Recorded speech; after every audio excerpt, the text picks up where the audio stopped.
1:30. Me too, yeah. It's not that. I don't think it's that big. Okay, It's 6 days. 3 hours. good morning everybody. Welcome to the General Committee meeting. I declare the meeting open. I'd like to begin by acknowledging the traditional owners of the land on which we meet, the Cubby Cubby or the Gubby Gubby people, and offer our respects to their elders past, present and emerging. We have everyone in attendance. We have no apologies. We have no presentations and no deputations. And the first item referred from the Planning and Environment Committee is the Planning and Environment Court Appeal number 2097 of 2020, which is an application for a minor change to development approval for 140 multiple dwelling units and associated facilities, shop, restaurant, multifunction room and gym at 75 Resort Drive, Noosa Heads. This is a development application by Alton, and I'd like to address the meeting and make a statement for the benefit of those who may be listening at home. Miss Lee McCready, who is associated with this development application, has alleged in the media and in an email to the CEO and councillors that I have had a significant and long association with her and her husband, and therefore should have declared a conflict of interest and left the room for this matter. I'd also like to point out that this matter pertaining to Alton and this particular application has come before the de-amalgamated Noosa Council on 5 occasions. I disagree with the claims and would like to clarify the significance of the alleged association. Like many, I know of the McCreadys but do not socialise with them. We do not meet for coffee. I've never been to their home. They have never been to my home. We do not collect each other's children after sport.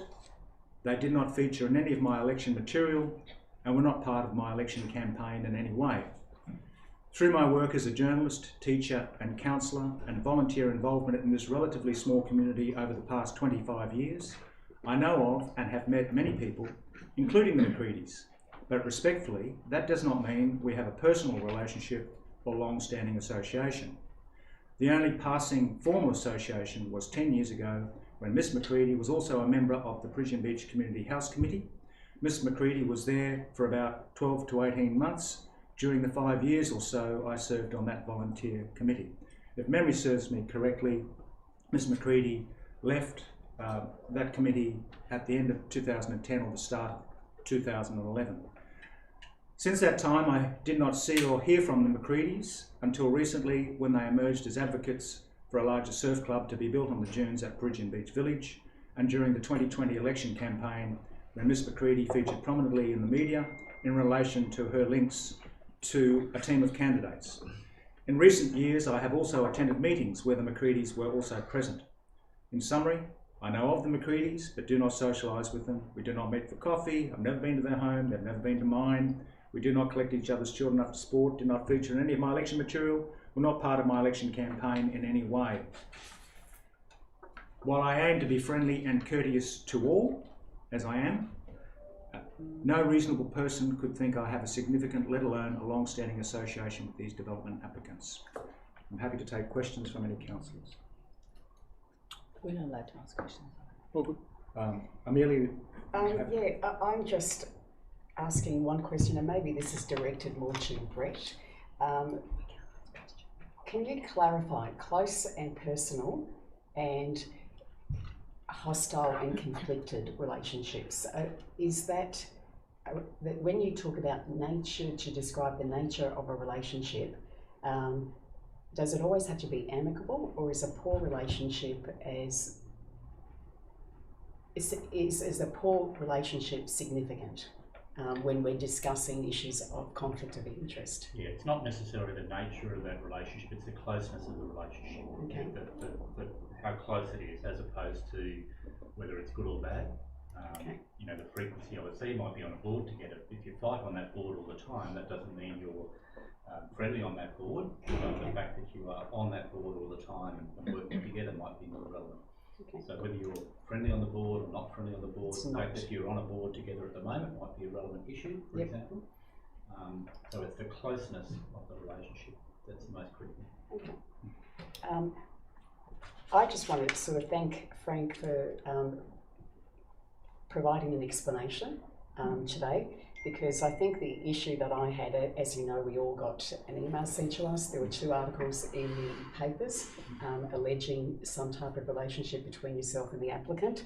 I think the question that sort of I kept asking myself was, now that I understand your relationship, whether or not you can act impartially and whether you can bring an open mind to the discussion. And I think that's the significant question for me today, and I think you can.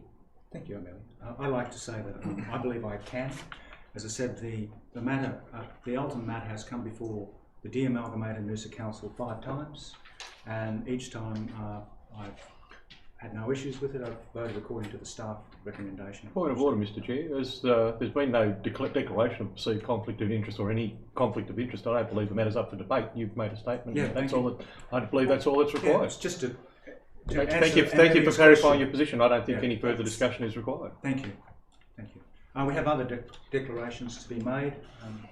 Happy to move on. Councillor. I declare a real conflict of interest in this matter as defined in section 175D of the Local Government Act 2009 due to my relationship with Lee McCready, who is associated with the applicant Altum Constructions. Lee McCready was involved with my 2020 election campaign. Thank you, and I'll leave the room. Thank you, Councillor. Thank you. Councillor Stewart. Thank you. I declare a perceived conflict of interest in this matter as defined in section 175D of the Local Government Act 2009 due to my friendship with the applicants Rob and Lee McCready of Altum Constructions. I will leave the meeting room for the debate and discussion in this matter. Thank you, Councillor Stewart. And to continue, Councillor Stockwell. I will declare a perceived conflict of interest in this matter as defined under the Act. As on the 24th of February of this year, I sought a review by the Independent Council Election Observer as to the public aims of the future Noosa team, of which Lee McCready was publicly identified as a campaign manager. Lee McCready is associated with the applicant Altum Constructions. Since the last time this matter was raised, I've sought again advice from the Integrity Commissioner, who hasn't got enough resources to provide that advice to councillors. I've sought advice from the Local Government Association Reform Unit, and the Local Government Department Reform Unit and the Local Government Association. I have got a perceived conflict of interest because I've declared it once before, but they do say it's appropriate for me to outline the reasons why I think I should remain in this room to debate the matter. And I will do in detail because I think there's a significant principle involved. The need to declare arises out of the Belcara legislation, of which the 4 key principles of that local government reform was integrity, transparency, diversity and consistency. The advice I sought was similar to getting legal advice. The Local Government Association's ICEO is not a statutory body. It has no force of law. It simply sought to provide transparency through the local government election process that was being conducted for the first time under the Belcara 2 reforms. The fact that I published the advice of a retired judge to ensure transparency during the election process, I believe, was required as a sitting councillor if I was aware that the principles of Belcara were not being followed. I therefore also looked at the Crime and Corruption Commission's advice on their website, where they say that those charged with responsibility, elected mayors and councillors, must comply with relevant laws and adhere to the key principles of good government. Ensuring accuracy, honesty in an election is important to good government. They also talk about transparency, integrity and accountability. They bring in one further principle, and that's equity. And in my view, should I be asked to leave this chamber and not participate in debate, would be inequitable, because I was simply undertaking a role that we take every month in this chamber. That's making comment about the compliance or otherwise with legislation. It is a common thing for an elected representative to have that put upon them, and it is not uncommon for them to subsequently have to make a decision, for example, on a planning matter. In basis of the view that the ICEO has no legal status, I believe that it is in my ability, and I'm confident that I can deal with the matter impartially and in the public interest. Thank you, Councillor Stockwell. Any councillors have any questions for Councillor Stockwell?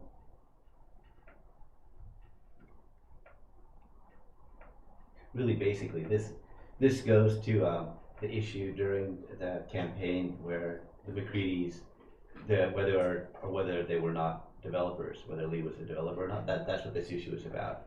And Brian sent letters to this government body stating that it appears as though wasn't it not a government body? yeah, it was a Independent body. independent body. Yeah, funded by the Local Government Association of Queensland.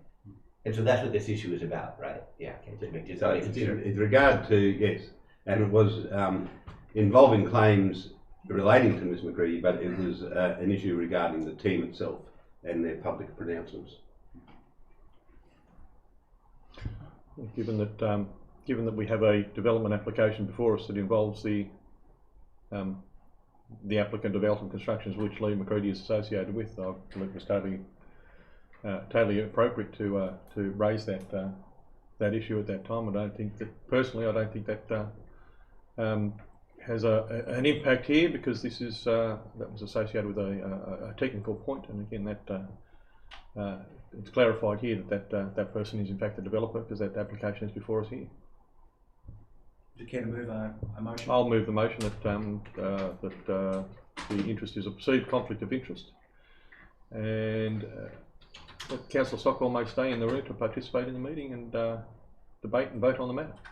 I'll second the motion. Seconded, Councillor Wegener. I've gone back to front. I've actually outlined the reasons why.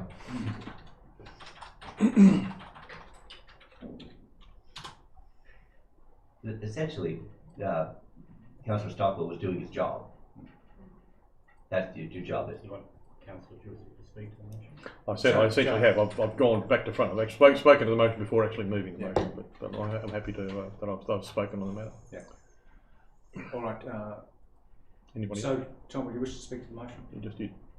Yeah, I just Councillor Stockwell was doing his job, which is in the end vindicated for. But that's not even important. Your job is to see potential injustices and wrongs and follow through, and that is your job. And it's wrong for it to be punished for doing that to a particular person and saying, well, you did your job, but now you have a conflict of interest. It's almost it can be seen as a political trap in a way. It could be used against councillors. So yeah, I will second the motion. Councillor Lawrence, you wish to speak to the motion? No, I go back to the reasonable man test all the time, and my question is, would Councillor Stockwell act impartially and bring an open mind to the discussion and make decisions in the public interest? And on this matter, absolutely, I think so. Okay. I'll put the motion. Those in favour? That's Councillor Wegener, Jurisic, Lawrenson and Wilkie. Councillor Stockwell did not vote. That's carried. Against? No, it's carried. Right. Made a motion. Okay. Now we get to talk about the issue. Right. Sorry, what are we here to debate? Which is the report on page 3 of the Planning and Environment Committee agenda. We have a recommendation there that the council agree to defend the appeal. I'll move the staff recommendation. Moved Councillor Jurisic, seconded Councillor Lawrenson. Do you wish to speak to the motion, Councillor Jurisic? Only that when this matter came before us, we thought it was appropriate and to be consistent with all dining facilities, that outdoor dining should be mitigated, noise issues be mitigated after 10 p.m. and I think we've been consistent in the way we've approached this, so I'm happy to see the appeal defended. Okay. Other councillors wish to speak to the motion? I'll speak. Councillor Lawrenson. I support the recommendation to agree to defend the appeal and progress to mediation. I'm hopeful that a negotiated position that avoids unnecessary legal costs can be reached, which allows the restaurateur to flourish whilst protecting residents' rights to quiet enjoyment and amenity. Thank you, Councillor Lawrenson. Do you wish to close, Joe? That's what we said. Put the motion. Those in favour? That's unanimous. We have the other councillors back in the room, please.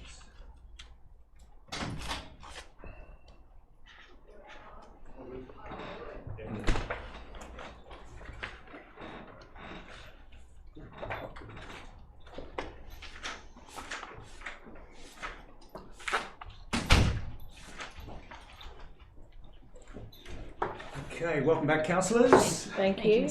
We now moved on to item 2, which is a request for extension to currency period for a development permit for material change of use of premises for offices, restaurant and shop at 6 Heron Street, Peregian Beach. This is from the Planning and Environment Committee agenda, page 34. It was item 3, wasn't it? Yeah. I think this was referred due to the significance of the matter. Councillors, any questions for staff? Councillor Stockwell. Questions of the Development Control Manager. Since last Tuesday, we've had a verdict out of the Planning and Environment Court relating to I the was site. going to ask the same question. Update us, apprise us of the outcomes of that? Okay, we'll just maybe outline the basis of what that appeal was about in the court judgment. Yeah, so last week we received notice from the court that we were successful in an appeal over this site. So that was in relation to an application to redevelop the site for 2 stories and rooftop terrace dining, so which council refused. And the court found that the proposed works were not consistent with the planning scheme and were not consistent, importantly, with the built form of Peregian Beach, and thus why they agreed and maintained council's position to not support the development. And the similarities or otherwise between the approval, the pre-existing approval that we're dealing with here and that? Yeah, there are some similarities. The one that the court refused, the primary differences would be that it was a slightly bigger plot ratio, so slightly more GFA than the current application before council. And the design wasn't as articulated as this one. This one it is a better design than the one that the court refused in upheld council's decision, this one. What's the applicant's reason for seeking an extension to the currency period, and why has the approval not been acted to date, Kerry? There's no specific reason per se other than the fact that they haven't acted upon the approval. So if they don't seek this extension, that approval will lapse and will have no currency. It enables them, if it were to be approved, to develop the site in accordance with approval sometime in the future. So I'm not aware of why the applicant hasn't acted on this approval. It's been current for nearly 8 years. Next question, thank you. And so they haven't acted on it in that time. Often people will wish to maintain an approval over the land because it influences the value of the site. They're not aware of their plans. Section 87(1) of the Planning Act provides a broader discretion for the court to decide an extension application. With the fact that the applicant has had his DA held up in court for the last 2 years, would that be a consideration? That might be a consideration for the court, but not necessarily for the council. Okay. Subtle difference there. That's the provision you're talking about is what the court May consider as relevant. Okay. So, just for, I suppose, more people who haven't read the report, who might be listening, what are the key differences between what's approved and what would be expected under the current planning scheme? The current approval has a plot ratio of 1.67. The current planning scheme has increased the plot ratio from the superseded planning scheme from 0.8 to 1.4, so it exceeds the plot ratio, still of the increased allowance, and it does not provide for a setback to the village green, to the upper level. A 2 metre setback is required. So if a new development proposal came in that gave that 2 metre setback that was similar in style and intent, that would be more likely to reach the 1.4? The difference from the 1.67 to the 1.4 I think is approximately 72 square metres, so I would suggest it would be more than the 2 metres that would be required. Okay. Yeah. Yeah. And so that would include articulation and things like that. That would result in some increased articulation, yes. The scheme also seeks a varied roof fall, which this doesn't have, a fairly flat roof. So in comparison to the existing approval, which allows for a gross floor area, put my teeth in, 454 square metres, which is more than twice the maximum permitted under the superseded planning scheme, what would be the maximum gross floor area under the current planning scheme that may be approved? 1.4. No, that's a plot ratio. Oh, sorry. The total square I'm metres. talking about Oh, gross floor area. 1.4 times 271, I think, is approximately 359. Okay, thank you. Just an approximation. So it's about 100 square metres less. Okay, thank you. Yeah. 359. So what was it? 307. So I think it's 271 square metre site area, and then there's a 1.4 allowance, so 135 plus 271. Please bring one. 379. 379. Yeah, I just didn't. About 800 square metres. 379. 80 square metres. Yeah. I didn't look at all. Yeah. Okay, was it? Council, we have a motion before us. Sorry, yeah. The last question for those that are watching. I mean, the point, the issue that happens if we do not extend the currency period at this point in time is that a new application would have to be presented under the current planning scheme. yeah, which is appropriate. A new application would have to be lodged under our current planning scheme. It would be a code accessible application. So obviously shops and restaurants are supported in the village, but we would be looking for a built form that's consistent with our new scheme. And being code accessible, that would be a lesser level of assessment than under the superseded planning scheme? Yeah, so a code assessment is a bound assessment, so only assessed against certain codes, not required to be publicly notified. And there's an inference that where it complies with the code, it would be approved by council. So it wouldn't have to come before the Council for It would be anything. an easier application. It is a simple application, yep. Okay. And would equitable access have to be obviously there'll have to be something done with that too, I imagine, in regard to any new application? Yes, definitely. So that's one of the issues with this approval, in that it wouldn't comply with the building code requirements, the disability discrimination requirements. Yeah, that's right. That's something that we would have to consider. Yeah. I'm happy to move the staff recommendation. I'll move I'll Councillor second it. Stockwell, seconded Councillor Drisity. I think the questions have identified all the reasons why we should support the staff recommendation. An allowance of 8 years to develop this site is adequate. We can't start a new planning scheme by immediately undermining its provisions by allowing out-of-date proposals to continue. It's always been my view that unless a development approval that has run out of time is still consistent with the planning scheme enforced at the time, that you don't continue to extend it out, because over the years community values, views and design parameters change, and you always want the best possible outcome for a site. I think there is a much better outcome that retains the skyline more in terms of the village green by getting that 2 metre setback, and by adding to a roof design that is more varied than what is proposed here. And so I think overall, not allowing this to continue will be in the benefit of the community. Councillors wish to speak to the motion? Yeah, I will. Thank you. Councillor Stewart. Look, thank you, Kerry, for that information. The Planning and Environment Court Judge Kefford told the court the building would not fit with the beachside character of the area. She said it would not create a light, breezy and informal atmosphere. I noticed what we're talking about here is slightly different, but that's only slight. The proposed development, she said, is not consistent or compatible with the bulk and scale of buildings on adjoining and nearby land. And I dare say that if it's only slightly changed, again, that would make sense and align with what the judge has said. For me specifically, the statement on page 43 by Council's architectural expert stated, it is noted that the existing approval makes no allowance for equitable access to level 1 and the roof terrace, i.e. no elevator for the disabled. The building would be unlikely to pass the requirements of the Building Code of Australia, nor satisfy the Disability Discrimination Act. And it is reasonable to consider that a lift or chairlift associated with the stair would need to be contemplated.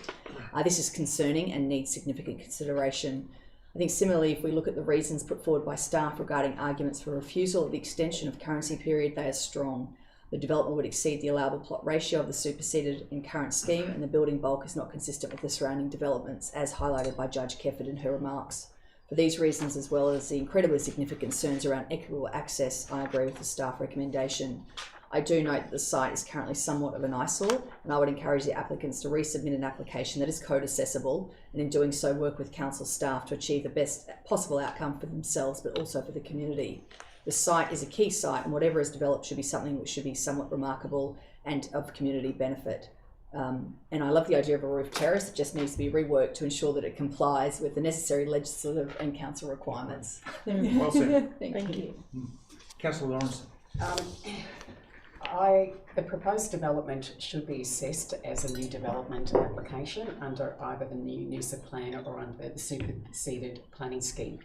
My reasons are, one, that the planning scheme is not supportive of the proposed development, and that's supported by the decision that's just been handed down last week in the Interim appeal. Number two, and importantly, there's been public opposition to the proposed development. And number three, the proposed development gives rise to unacceptable impacts. I therefore support Council's recommendation to refuse to extend the currency period. Thank you. The councillors wish to speak to the motion. I'll speak to it. The salient points for me are the fact that this particular application was approved under the Sunshine Coast Council back in 2012. It is over scale to what is allowable under the superseded Noosa planning scheme or the current Noosa planning scheme, and this decision here today, if the applicant is still willing, enables them to put in a code accessible application, which is less onerous than a material change of use impact accessible application, that will result in something that's more of the size and scale that fits with the Peregian village that we've all grown to love, our Peregian. Your Peregian, I should say. Just to close, Councillor Stockwell. Put the motion, those in favour. That's unanimous. Thank you, Patrick. Thank you, Patrick. We come up to item 3 now, which is a minor change to a development approval for multiple dwellings, 20 units and 8 shops and 2 restaurants at 49 Hastings Street, Noosa Heads, and it was referred. The significance of the issue is on page 74 of the Environment and Planning Committee agenda. I believe Councillor Wigginer, you have a motion you would like to... I would declare a perceived conflict of interest. Yes. Okay. I'd like to declare a perceived conflict of interest in this matter as defined in section 175D of the Local Government Act, as during the 2020 election campaign, I left election material at this restaurant. I would further like to declare some other things. I do not have a personal relationship with the applicant. I do not know her personally. I simply know of her. I've met her a few times over the last 20 years prior to being elected. Since being elected, I have approached the applicant, as I have other key business owners in town, for their viewpoints on matters such as the reopening of Lions Park and the Noosa Tri. I also would like to declare that my husband, who is an employee, he's the commercial manager at Page Furnishers in Pomona, has over the years done some work for the applicant. Again, I state my husband's an employee and not an owner nor a director of Page Furnishers. I'd also like to declare that my brother used to supply drinks and coffee to Bistro C. My brother sold his business 3 years ago and has no involvement in the company. During my election campaign, I approached many businesses and asked if I could leave some election material on their counter. Many business owners did not know me personally, but knew of me and said yes. There were no IOUs attached to that support. It was simply a matter of locals supporting locals. I've been a resident in Noosa for now nearly 20 years, and I've been actively involved in sport and community groups during this time. I know many people in this town, but that does not deem my relationship to them as close and personal. I strongly believe that I should not be precluded from council meetings and decision making simply because I left some election material in their businesses. I believe that I'm able to make decision in the public interest and act impartially in this matter before us. I also believe that I have a responsibility to participate in council meetings and decision making for the benefit of the Noosa community. You got all that, Kylie? Thank you, Councillor Lawrence. I assume that she's requesting to stay. You stay. And I'm requesting to stay in the room. Yeah. Yeah. Okay. Right, councillors. Okay, the disagreement was on the board initially. Yeah, thank you for declaring all that, Amelia. Any questions? No. Okay. We have. Oh, can I just add? So before making your decision on whether to keep me in the room or not, I also want to add one more important reason to keep me included in this discussion and decision. And I ask you to please bear with me and allow me to finish so you can actually understand that reason. And please note that this is my opinion and not one of council's. So please bear with me. Bistro C is an institution. Oh, sorry, Councillor. We've got a motion about the perceived conflict of interest. It sounds like you're talking about the business itself. Can we deal with your perceived conflict of interest? Okay. Okay. Oh, Does sorry, sound like sorry. a better These being sound talking like to the points motion. you I can think make it'll be during the debate. Okay, Because no this might worries. be, well, Yeah, go I ahead. suspect, yeah.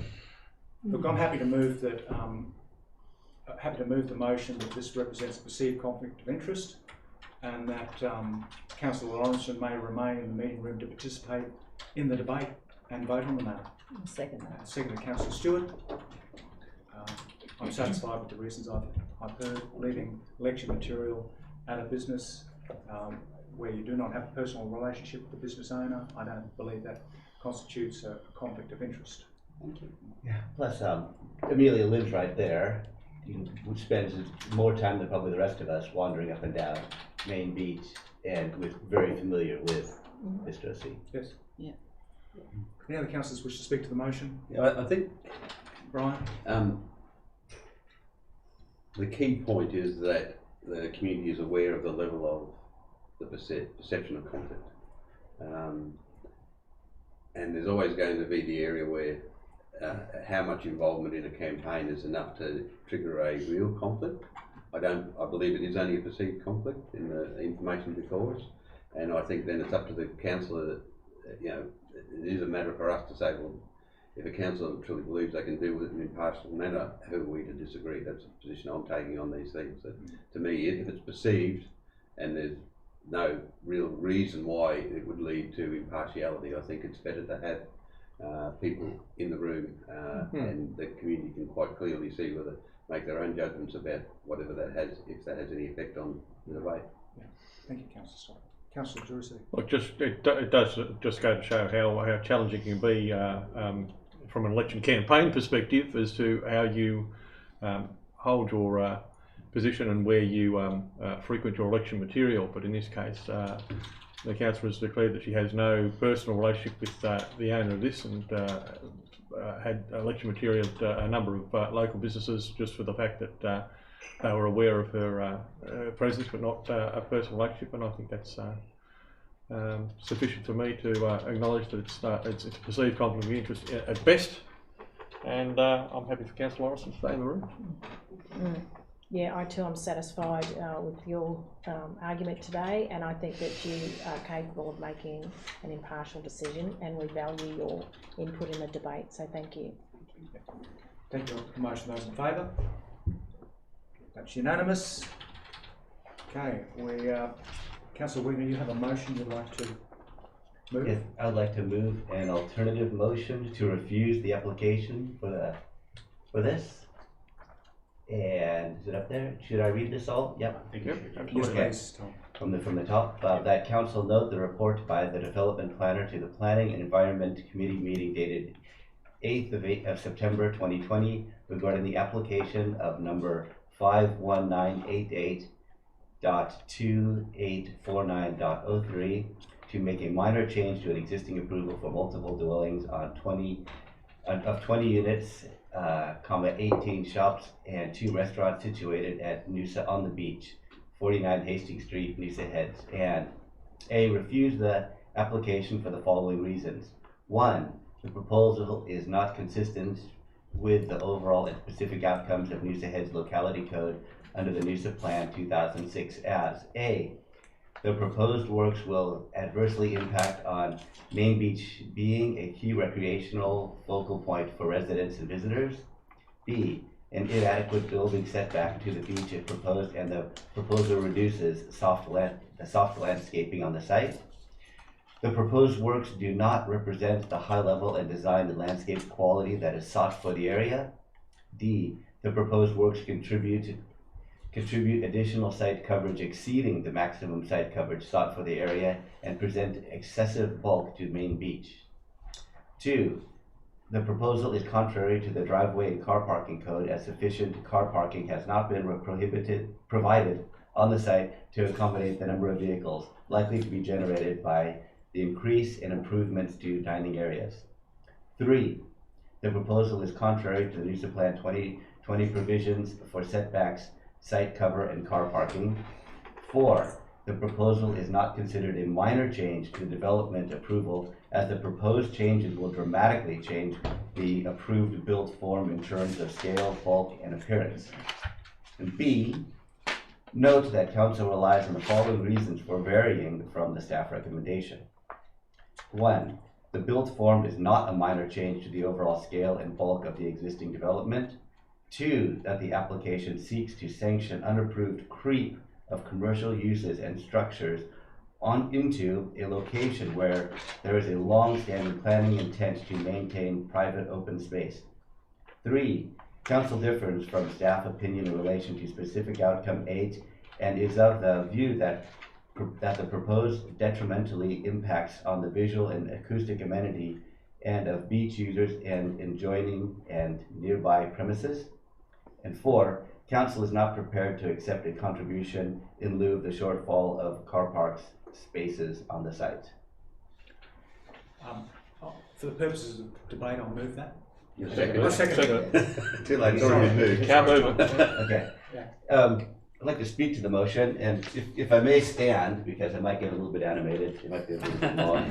Hang on, I'll get my camera ready. First, we're going to the beach today, and so we're down on the beach, just about in front of the surf club, walking on the path towards Bistro C, and on the right we have the beautiful ocean, and on the path here, beautiful people are passing us, and as we walk up to Bistro C, the first thing you notice is the rock wall is moved out onto the public area. The path goes out and around the rock wall, and front and center on that rock wall is the menu, the sign, the big sign, Bistro C, cemented onto the rock wall, which is in public airspace.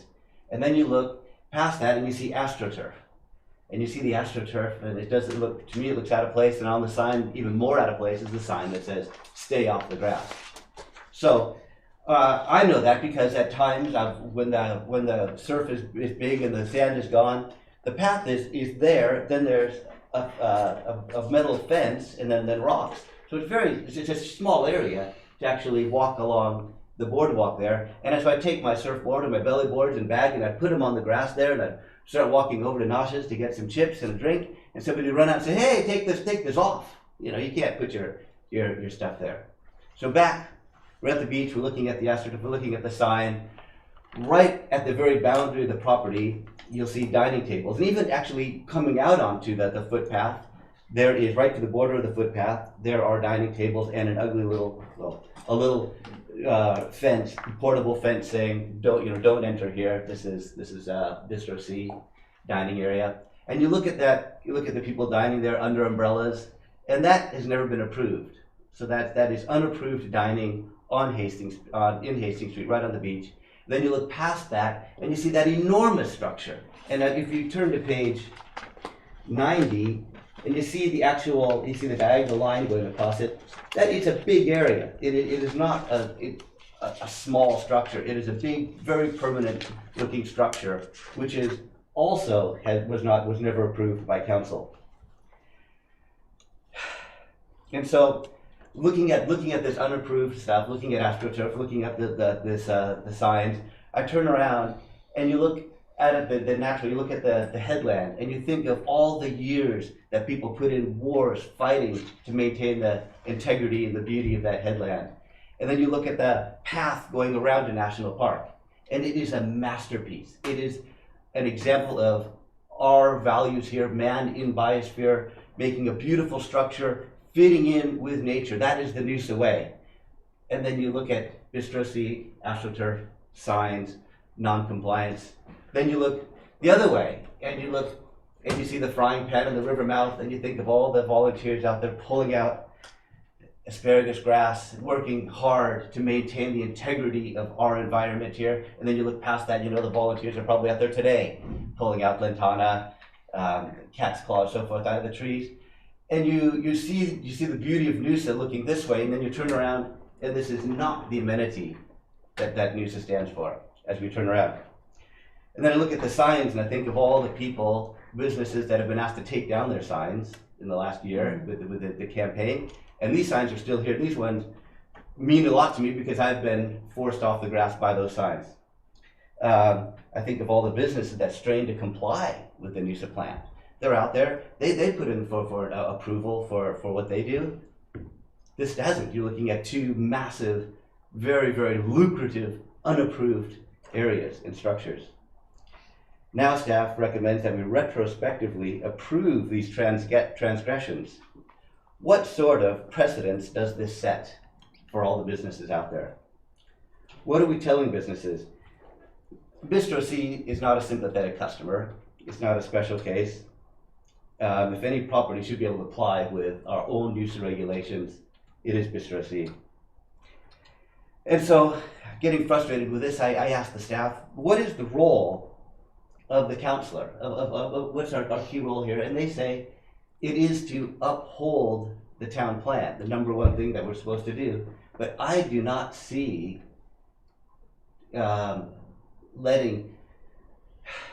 approving retrospectively wrongs as being consistent with promoting the town plan. Those are two opposite concepts. Approving past wrongs, transgressions that go against the plan, that were illegal in the plan, and then saying, oh, but on the other hand, let's approve those. That's not the town plan. That's wrong in light of the town plan. The current town plan. So next, I believe that the council's job is to level the playing field amongst businesses. And I think by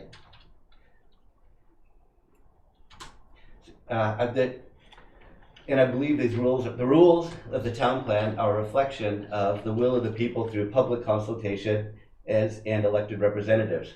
Retrospectively approving the built structure means dragging that lumpy playing field of the past into this council right here. Excuse me, Councillor Wegener.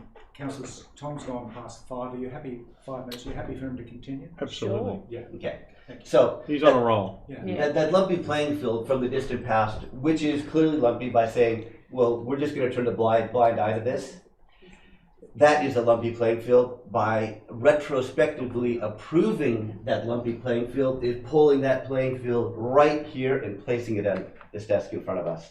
And I think that there are people out there, many people, that will wonder about this. So what does refusal mean? It just means that the opponent will have to seek approval just like every other builder in Noosa. We're going to hold them to the standard. The car park, quickly, we would have to take money in lieu of not having of a car park. And we're going to be arguing in a few moments about opening up the Lions Park to another public space to put car parking, because there's not enough car parking down there around Hastings Street already. So this would ask us to approve yet another car park of space. And lastly, most importantly, we have seen waves crash over this very spot. So we're back on the beach here, and I'm looking out, and in the past, within living memory, waves have come up over the berm, over Hastings Street, over into the actual street itself. Bill Wallace told me one time how he chased his son's bed and toys down Hastings Street as they washed down. Hey, Bill also tells me that there is a Christmas where he was on the upstairs and the bottom level also washed through as a wave went through. Now we are at this time in this council, we're looking at the coastal hazard adaptation plan, and we are anticipating where waves are going to come up and having grave impacts upon landowners in the future. But here we are being asked to approve some incredibly dangerous situation. We know waves have already come through here. It goes completely against our coastal hazards adaptation plan to approve this when we already know that waves will go through there. And lastly, please turn to page 90. And this is most important because this is a real danger. Look at the way the rock wall is situated. The rock wall serves as a funnel going straight into Bistro C. And I will tell you, as a wave comes through, if it's 2 feet long across, as it comes along and it hits this, it will be funneled into a 4 to 5 foot high wave by the time it makes it to the property boundary. That is the nature of that rock wall. It will take that and push that water. And if there's one thing I know about from 45 years of surfing and getting beat up and surfing dangerous places and rocks and things, that is an absolute danger.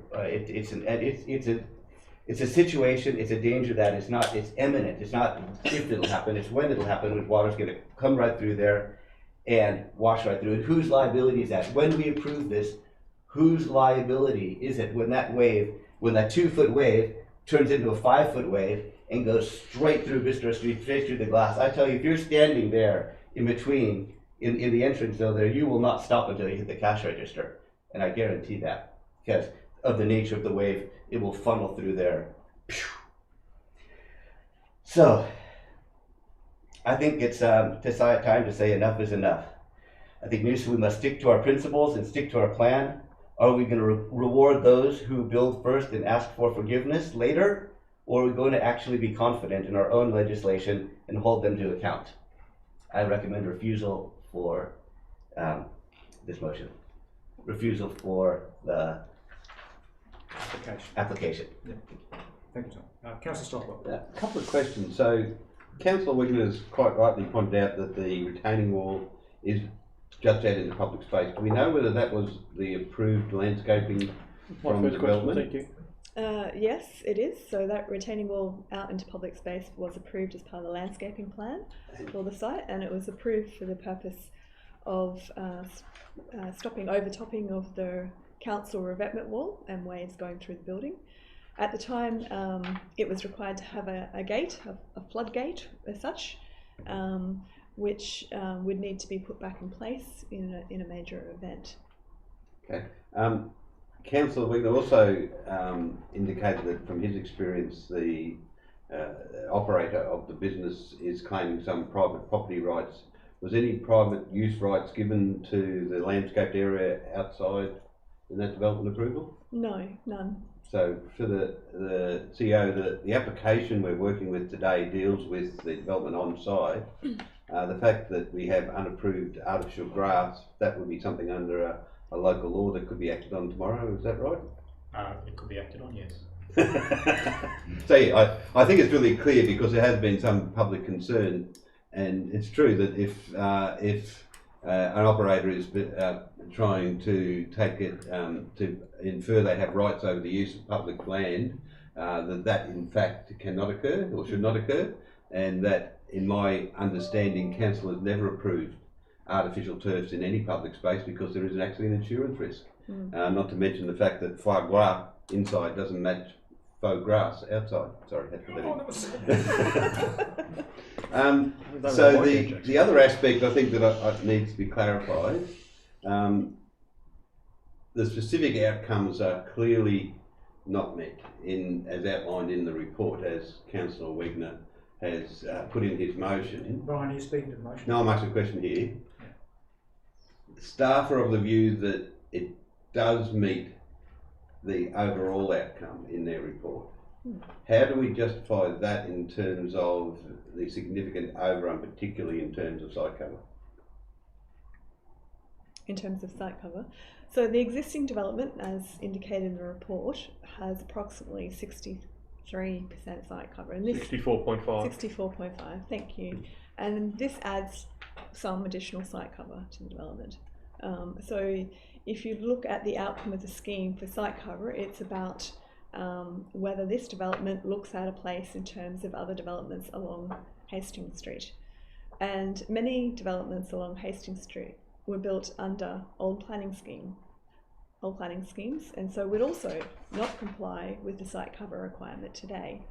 So this development is in keeping with a lot of the development that's exist and built some time ago with a much higher site cover. And this contributes minimal additional site cover to that area. Question, was it submitted and assessed under the superseded scheme or under the new scheme?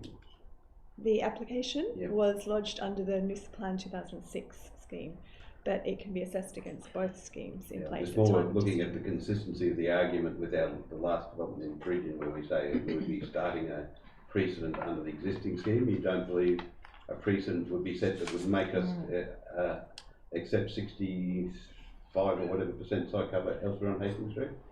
No, I don't think so. I think what's relevant, and which we have to consider, is the existing development along Hastings Street, with many of those developments already exceeding their site cover.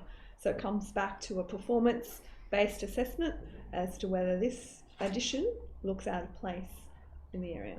So I think my final question, I'll let others. Councillor Wegner quite rightly puts out that it doesn't meet the car parking requirements. We do have a policy that allows car parking contributions. Are we having that policy? Is there any imperative that council must accept a car parking contribution, or is it quite feasible to say we don't want to? So the parking policy sits outside the planning scheme, so there's no imperative for us to accept the contribution. It's at council's discretion, but this proposal is consistent with the criteria in that council policy as to when council would accept a car parking contribution. Can I just clarify a question that Brian asked then, with regard, and your response to the question that Brian asked. At the time that this was constructed, what was the allowable site cover for the site? I would have to take that on notice, Joe, and go back and check the scheme. Well, that's the question It that was has approved sometime in the 80s, I understand, so I'd have to go back and check that. See, scheme. we're talking here in the report with regard to site cover as it currently stands, not at the time of approval. So I need to know that the answer to that question, to know whether this is or is not an approved structure at the time of being constructed. What I'm seeing in the plan is no internal wall, and this to be outdoor dining as is being stated in the report. Is that correct?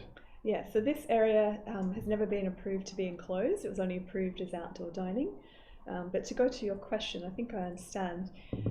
Past planning schemes set a particular site cover for sites, but the scheme also had a clause in there allowing the site cover to be varied where it met particular criteria. So I'm assuming it was approved under those schemes. Well, if we get a clarification of when this was constructed and what the site cover restrictions at that point of time were, that would be appreciated. Thank you. So, can I answer that, because that's in the report? Is it? Yeah. Under the word site cover on page 84, it says at the time TPC 202. Oh, it does say 45. The town plan permitted site cover of 37.5%. Where's it saying that? What? Oh, sorry, there. Sorry, it does say. Whilst the development It does plan say scheme it. specifically located at the time had no specific limit to site cover. There is no comment in the planning office report about site cover. Kerry, can I ask a question? Just in relation to these proposed changes, you've said that there's no change to the existing approved gross floor area. So we're not actually making this any bigger, are we, in any way, shape or form? Oh, well, there is additional gross floor area occurring. So I'm sorry, which statement Page is 77 says in relation to these proposed changes, it is noted that no change to the existing approved gross floor area is proposed. Is Tara's online? Are you able to comment at all, Tara? That's fine. I can answer that. So the area that's currently... Sorry, Tara, just hang on a second. I need to turn you up a bit. From there, yeah. Just wait a minute. It's going to turn you up.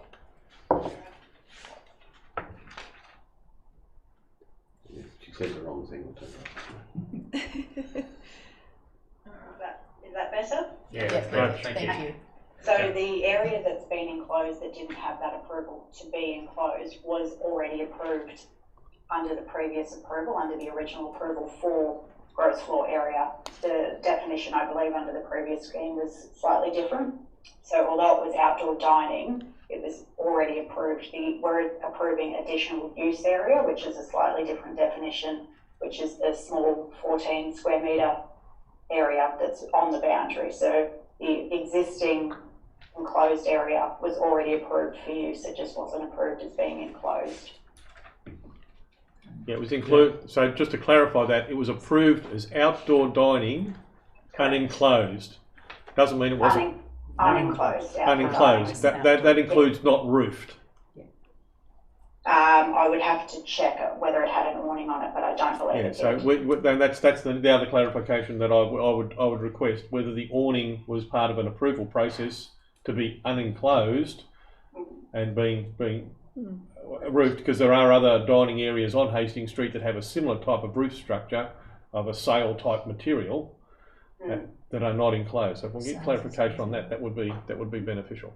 The other thing to confirm there for me then, in what exists is some sort of soft cover material for that awning. What's proposed is a much more hard style structure, more roofing type material in trim deck or core field trim deck type material. Okay, thank you. I've got a few questions, Kerry. I think there's a little bit of confusion about public and private land, so I'm just going to throw a few questions at you. Is the Bistro C application on public land, and is there any dining proposed on public land under this application? So the application is only proposed over private land. It's not made over public land. So there's some dining on public land in the section between the two garden beds. Has the applicant applied and received a footpath trading permit? And is this part of the application? So they have an existing footpath trading permit for that dining on public land between the two garden beds. As an annual permit given by the local law. And no, it doesn't form part of this application. Because it's under local laws. Because it's under local laws, yeah. I've got some more questions in relation to COVID. What's the requirement for spacing between tables and patron capacity under the new COVID protocols? Oh, now you're testing me. I believe the requirement is 1 space per 4 square metres for every person. So they're limited in terms of number of people depending on the size of the dining area. So in reference to the 14.1 square metre outdoor space, how many people can be seated with these COVID restrictions? Can you give me an idea? Are we talking an extra 6 people? I'd ask Mr. Chair, is that relevant to planning? 3. How to be 3. Thank you. My other question is it more desirable to be dining outdoors than dining in a more ventilated indoor space? Again, understanding that this is going to be the new normal in restaurants. That's a matter for the customer to work out and the owner. It's not a planning consideration. The other quick comment I'd make in relation to the COVID issue is that with the planning approval, they have a right to use up to a certain amount. COVID might restrict that, but when the COVID issue is finished, hopefully sooner rather than later, then they go back to their full entitlement. Okay. In relation to boundary setbacks, are there any other properties with commercial uses fronting Noosa Main Beach that have structures that are also not within the minimum boundary setback? So there are 3 other properties, or there's 3 properties in total along Hastings Street where there's a commercial use, a restaurant, facing the beach. First is 71 Hastings Street, which is Sales Restaurant, and that building actually intrudes onto public land. So it has a 0 setback to the property boundary. The second, as we know, is 49 Hastings Street, which we're looking at, Bistro C site, but there's an approved restaurant just on that site next door that goes to the property boundary. 25 Hastings Street, which is the Season Restaurant, is built to within 80 centimetres from the beach boundary. So all the commercial properties, all the properties along Hastings Street that have a commercial use facing the beach, all intrude into the 10 metre setback quite significantly. The other properties along there, they're mostly residential facing the beach, and there's structures such as pergolas, shade structures, all within the 10-metre setback for a lot of those properties as well. Were they approved at the time of the applications? Some of them were, Joe, and some of them come back and sought approvals after the development was built. Okay, I'll rephrase the question. Are all of those structures currently approved? I'd have to do an audit. Apart from sales, which you're saying is in... Yeah, I'd have to do an audit to know. So it would be fair to say that Bistro C is not an exception. It's clearly the norm when it comes to I would agree. It's certainly not the exception, and it is consistent with other commercial properties, with many other development within that 10 metres. It is why officers have recommended approval, because it does not look out of place on the beach. Thank you. Okay. Oh, I've got a list, so you keep it. It was because of a question asked of me. When we do identify non-compliance like this, what is the options to us to ensure development is consistent with its approval? One is to ask for an application like received here. What are the other options in terms of Council's potential way to handle non-compliance with the planning scheme? So the Planning Act provides some means to take enforcement, and officers have a practice of first issuing a letter to the landowner, bringing the non-compliance work to the attention of the landowner and asking them to address it and giving them a number of options. If through that process and discussion that doesn't eventuate, we then are able to issue more formal notices, show cause and enforcement notice under the Planning Act to bring about compliance, or ultimately take the matter to the Planning and Environment Court and ask for an order from the court. Carrie, No, you've got a list. Carrie, are there any other commercial businesses in the Noosa Shire that council have given approvals retrospectively? Unfortunately, there are a lot. So once again, the norm. So I'm making reference to the coffee shops along the Noosa River that were selling coffee on public land for 3 years, and council, and I applaud council, approved, retrospectively gave approval for these coffee shops to stay on the land.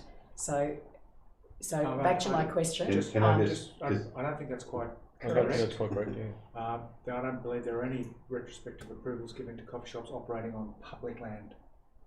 They're inside the lease. Inside their lease. They're areas. Inside their lease. Okay, and so back to the question. It wasn't approved, it was a interpretation of what we gave an interpretation of what could be considered ancillary uses, that's right. It's on the lease areas. Okay, so back to the question, are there any other commercial businesses in the Noosa Shire that council has given approvals retrospectively?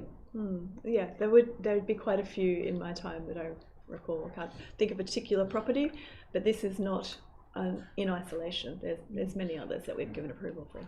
There's mention also in the application or in the recommendation of approved landscaping work. Can you give details to, that's a condition of the approval, can you just give us some details of the landscaping work that's been agreed to be undertaken in front of Bistro C? So there's some detailed landscaping plans that are lodged as part of this application. Can you bring those up on the board, please, Colin? What page? I know they're there, but it's just bigger there. It's just behind it. Page 96.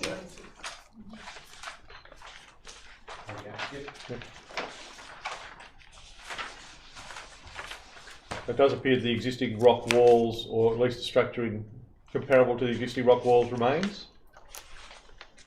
Is that correct? Yes, that's right. So the rock walls aren't being removed. What's being removed is the fake turf, and planting reinstated in those garden beds. And some enhanced block retaining walls at the rear. Yes, yeah. Is there any way to delineate the private and public land? I think that would, if there is an ongoing issue, I think there might be a need to include in those landscaping plans a delineation between what is public land that people can sit on and have their boogie boards on. Physically on site? Well, it's going to be, depending on what the low plantings are, I think it's important that we do. By my reading of that, it's that dotted, that dashed line going through the blue area, is that correct? Yeah, that's right. Yeah, I would think, for example, it would be desirable to have some form of lawn or whatever around the edge so people could sit on the rock wall. So are you saying that I can go down with my beach chair and sit right there on the public property this afternoon? Absolutely. It's public property. Absolutely. You beauty. I can see a protest coming up. The applicant, Kerry, has agreed to enter into an infrastructure agreement which provides that she pay contributions in lieu of the on-site car parking site. Is this, in your opinion, the preferred option? Rather than actually having a car parking site, would you prefer, and Schedule 2 indicates the amount that's being paid is $24,363? Yeah, absolutely. I don't think it's a good plan to provide more parking in Hastings Street or have development provide more parking. I think that we're better off looking at public transport and footpaths in that area to assist. Otherwise, at some point, our road system will fail and will not be able to accommodate the traffic. So continuing to provide more parking in the area, I don't think is the answer. Is the application consistent with the planning scheme? Yes. And can you explain, for the benefit of the viewers at home, very simply, what the applicant is actually seeking approval for? Because I think, again, it's just the issue's been confused. Yeah. So there's two areas of dining that the applicant is seeking approval for. One is the area that's outside at the moment, and there's a couple of chairs and some umbrellas. So they're seeking approval for that dining area there. Retrospectively.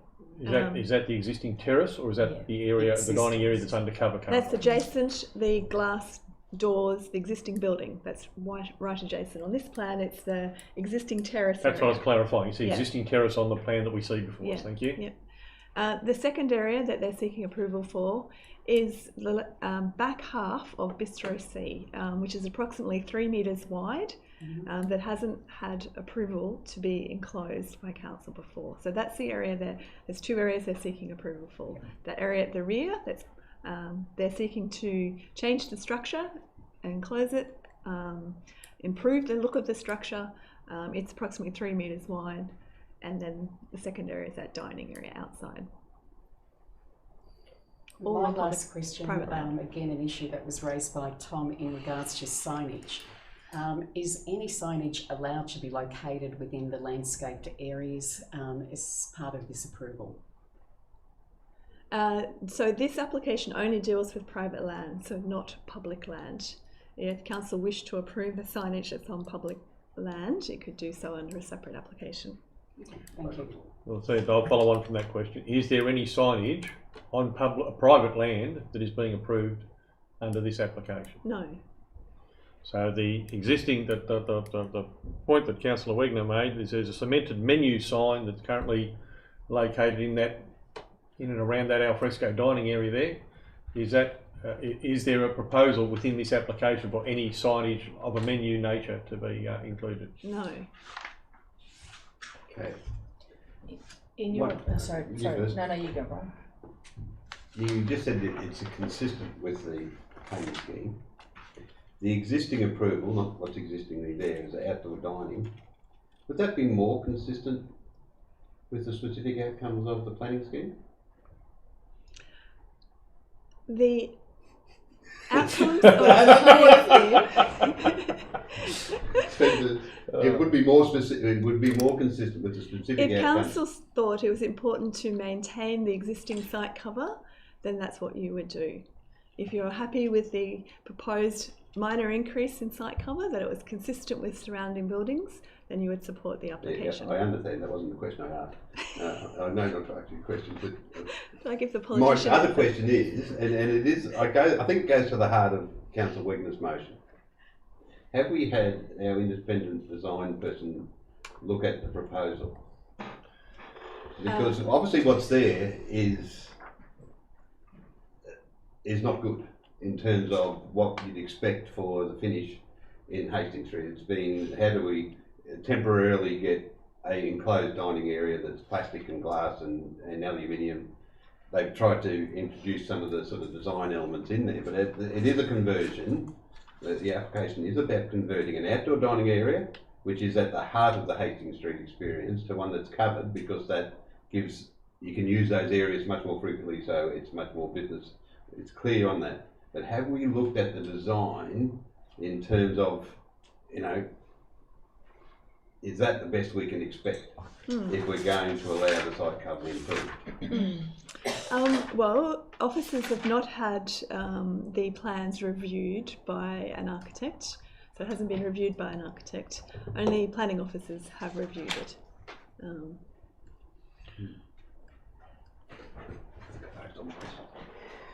Okay. I haven't got a question, I've got more of a comment after that. Claire, No, I was going to say, in your opinion as a town planner, is what's being proposed here aesthetically more pleasing than what is currently there? Certainly, I think the existing structure has been poorly done and is looking very tired. This will be an improvement to what exists today. Thank you.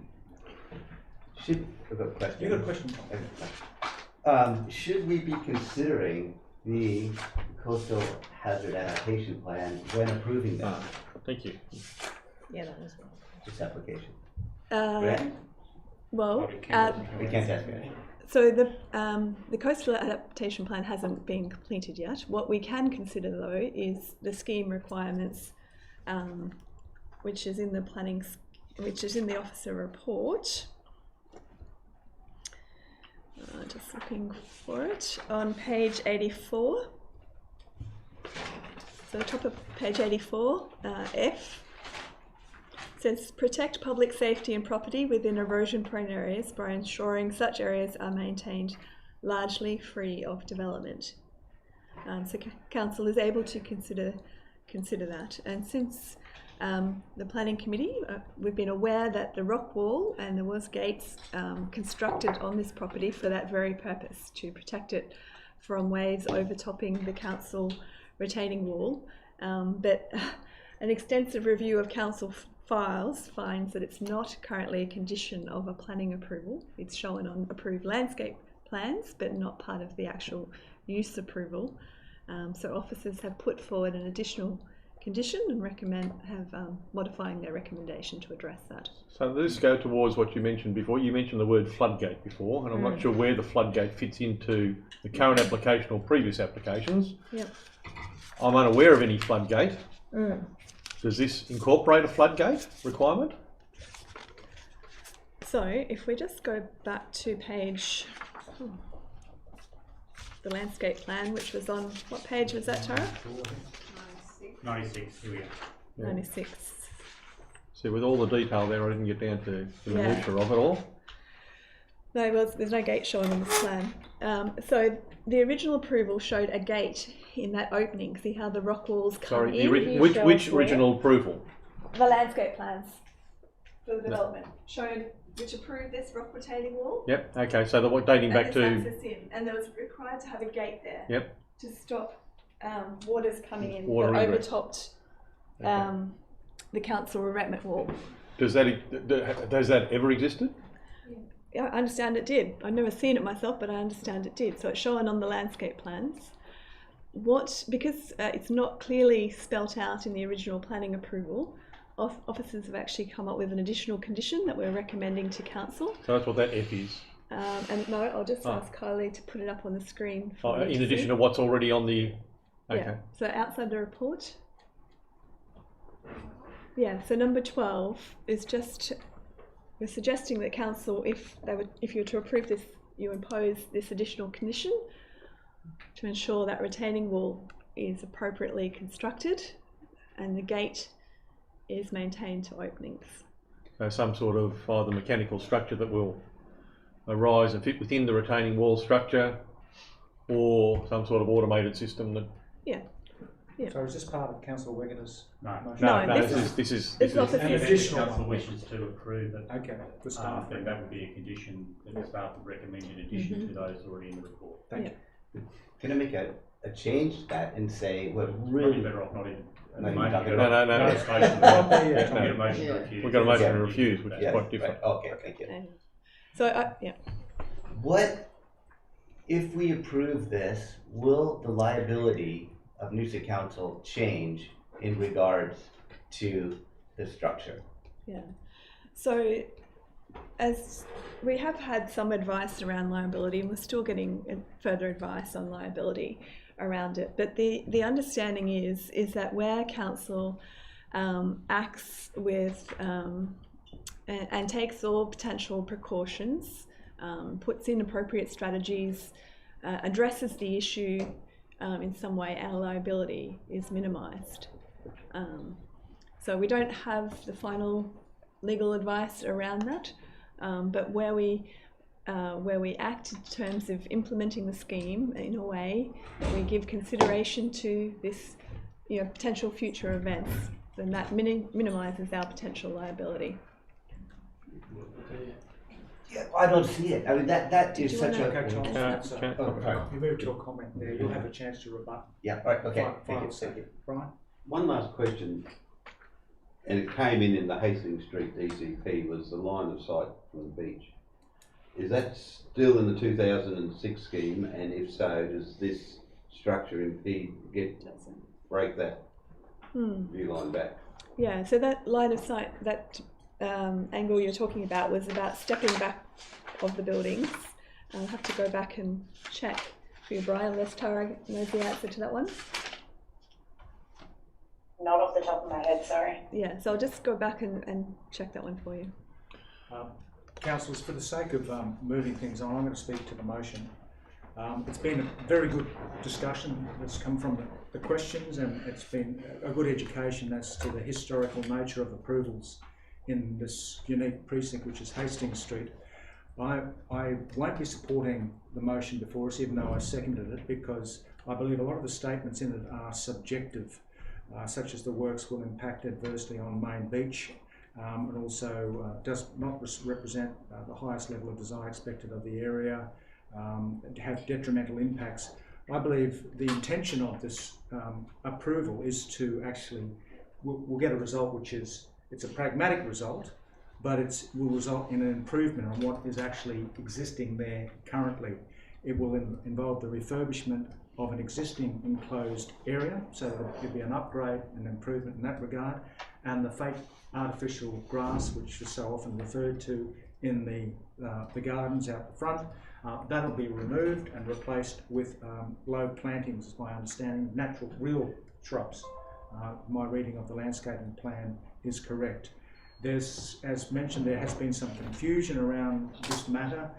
None of the works that are proposed to being done, apart from in terms of the outdoor dining area, is on public land. It's all on body corporate land, the enclosed dining area and also the outdoor dining area. It's all on public land. The landscape, there will be an improvement in landscaping and in built form. I think the intention is to deliver something which is an actual improvement on what is there already, and also from a pragmatic sense, a motion to refuse and ask for an application to be put in. My understanding is an application has been lodged. This is the correct process that's available to the applicant who's seeking to get approval for upgrade works. It is a pragmatic decision, but I have to applaud Councillor Wigner's heart and feeling and emotion, and he's always got a deep and abiding passion and a love for Noosa, and I have to just want to acknowledge that. I've got one further Councillor question. Drusic. One further question. Page 84 states under site cover, under the Noosa plan, Noosa Heads Locality Code, specific outcome 010 states the site cover for the visitor mixed use zone doesn't exceed 45%. A minor change proposed will result in an increase of the current site cover from 64.5% to 67%, with the formalisation of the enclosed dining area by approximately 2.5%. Why would staff see it appropriate to increase by a further 2.5%, I just want to clarify where the 2.5% sits. Is that of the total site cover or of just this element of the development site cover, i.e. the restaurant? It's the total development, so all other shops, units on So the that's site. So that includes the old Barados on the beach and Yes. and the swimming pool area, etc., etc., etc. That's a significant cover for the whole site, not just for this site. Why would staff approve an increase in the site cover when it's already oversized? Why wouldn't we restrict that site cover to no more than 64.5% that it currently is? Yeah, because many developments along Hastings Street were built years and years ago under a different planning scheme, which allowed variations to site cover. It wasn't a fixed. So many of the developments... We're talking about this current planning scheme and... Yeah, so many of the developments along there are around a similar site cover to this is what's proposed. So it's about determining whether this is going to look out of place, considering the other developments surrounding. All right, so you've considered that the additional 2.5%, my understanding then is you considered the additional 2.5% would still be in keeping with all the other development along Hastings Street and not be out of character, even though it is an increase from what currently exists. Yeah. Okay. So a question, the site cover that you've considered, is that within the new town plan, or you're only considering it in terms of it's in keeping with the rest of the business? So there's several criteria for site cover in the scheme. Some of that is the the percentage that's stipulated, but there's also requirements which are set out on page 84, which talk about results in a building scale that is compatible with surrounding development. Does not present an appearance of excessive bulk to adjacent properties or other areas in vicinity of the site. Allows for adequate area at ground level for outdoor recreation, entertainment, facilitates on-site stormwater management. Yes, there's a range of requirements which officers say they meet those. Okay. So I've got one other question. With regard to the material being used for the roof structure of this, when we're going from a soft cover to a more permanent hard cover, I seem to recall an application a while back for one of the other cafes in along Hastings Street that had a soft cover and went back to a soft cover. Have any of these other outdoor dining areas got that do encroach a more permanent hard cover like this, or are they all of a softer type, more sail-like material? I'm thinking of Seasons. I'm thinking of the ones that you mentioned that were out there. Certainly the one that's on the sales. Sales. Yeah, sales. I'm not quite sure. I have to check. Tara, do you know? I'm not 100%, but I do believe the Seasons one that was approved last year removed like a sail type structure and had a permanent hard structure put up, but I'm not 100% on the details. Yeah. Can we clarify that, please, before Thursday's meeting as well? And I have just a question relating to mitigation, reputation and risk. You've put forward the idea of reinstating this gate. Can someone please explain to us how that's going to benefit the site due to coastal hazards? Yeah. How does it work? I might ask Grant to step forward and help me answer the question. Thank you. He did help me put together the condition this morning. But essentially, when we have a major event, that we have some warning that event is coming. So we would need properties along Hastings Street to enact their plan for these events. They're all going to have to come up with a plan for the future. So with a gate, it doesn't need to be there permanently in place at all times. It could be put in place when we have warning of an event where the conditions occurring. So the idea is that gate would assist in stopping. Yep, so the issue that Councillor through. Wegener talked about before, so water overtopping the council controlled buried seawall which sits beneath the boardwalk and the beach. As that water comes up, as Councillor Wegener mentioned before, it could be funneled and concentrated through that walkway between the two sections of the retaining wall. So a gate would work to mitigate that effect and reflect some of that overtopped water back seaward. So the existing retaining wall would have that effect anyway, but because of that gap, some of it will come through, be concentrated and potentially cause greater damage that then leads me to ask a question about the. Okay, I'm going to diverge slightly. Does the remainder of the complex have a similar floodgate requirement, i.e., the walkway between Bistro C and the old Barrados on the beach? Is that consistent across the entire complex? That's what the proposed condition would require. So for the entire complex, not Yes. just for Bistro C, Yeah. not just for Bistro C's entrance. That's right. Okay, that's what I want to clarify. Thank you. All right. Yeah, okay. And is the gate a non-permanent structure? How does that, what's the functionality? How does that work? Yep, so you would, when there was an imminent threat of overtopping of the wall because of increased water levels and wave height from a storm, you would expect the operators of the facility to enact their emergency response plan and put that gate in place during the event and then remove it post-event. So it wouldn't prohibit access under normal circumstances. Mm-hmm. Okay, thank you. Any other councillors wish to speak to the motion? Yeah, I will. Councillor Stewart? Oh, yeah, I want to finish it back. I too applaud Councillor Wigner's submissions. I think they're very heartfelt and he makes a lot of very good points.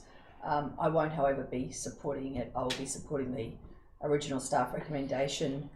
This application seeks a minor change, and that's the word that has been put up, and that's one we can't forget, minor, to development approval, yet it also seeks retrospective approval in regards to enclosure of the dining area, which was originally approved as an open terrace dining area with no subsequent approval being issued to enclose the area.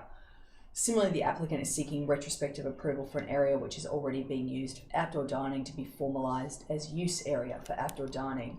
I note that the building changes are minor in terms of overall look and feel and bulk of the existing development.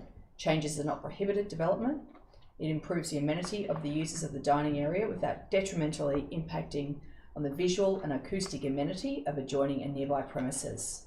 Although the site cover exceeds required amount under the Noosa town plan, the new Noosa plan, it does not present an appearance of excessive bulk to adjacent properties, roads or other areas in the vicinity of the site. And as we've already heard, there'll be improved landscaping and improved aesthetics. Therefore, I will be supporting the original, won't be supporting Councillor Wigner's. Councillor Lawrenson? I'd like to speak to the motion. Bistro C is an institution. It's one of Noosa's longest running restaurants under the same ownership. This is a business that's not only survived, but thrived for the last 20 years. This is a business who treats people with respect, their diners, their suppliers, their staff, and this community. This is a business where the owner, Laurie Banks, has shown up almost every day for the last 20 years. This is a business that until this week has had an untarnished reputation. Generations of families have come to dine and celebrate at Bistro C. Generations of families have worked at Bistro C. Small businesses have survived because of Bistro C, and charities have benefited from their contributions. Bistro C has become part of everyday life for this community. We should be applauding this business and supporting it in any way we can. What has just transpired on community Facebook pages over the last few days because of comments made by one of our councillors has angered me. In my opinion, one of Noosa's most respected and hard-working businesswomen has overnight had her intentions questioned and criticised simply because she is requesting a retrospective approval for a 14.1 square metre area that has been used for the last 20 years as an outdoor dining area on private land, not public land, and that is consistent with other existing developments along Hastings Street. Maybe, just maybe, the councillors and mayors over the last 20 years understood what it actually means to help and support small businesses. That is compromise, discussion, and flexibility.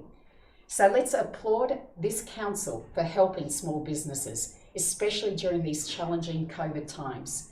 Let's applaud council for understanding that its duties go beyond compliance. Let's applaud council for applying flexibility, and let's applaud and thank an institution like Bistro C and Laurie Banks for employing our locals. for keeping small businesses alive and for helping those less fortunate, and mostly for showing us that 20 years of hard work, great food and great service pays off. And finally, I applaud Council for understanding that the hospitality industry needs our support. The restaurant dining experience that we know is gone. Precautions such as capacity limits, table spacing and social distancing means there are fewer people eating indoors and outdoors. COVID has done enough damage to this industry. It's time we step up and support it, especially those businesses that have supported our economy and our community. I therefore do not support Councillor Wagner's recommendation for refusal. Thank you, Councillor Lawrenson. Any other councillors wish to speak to the motion? Councillor Stockwell.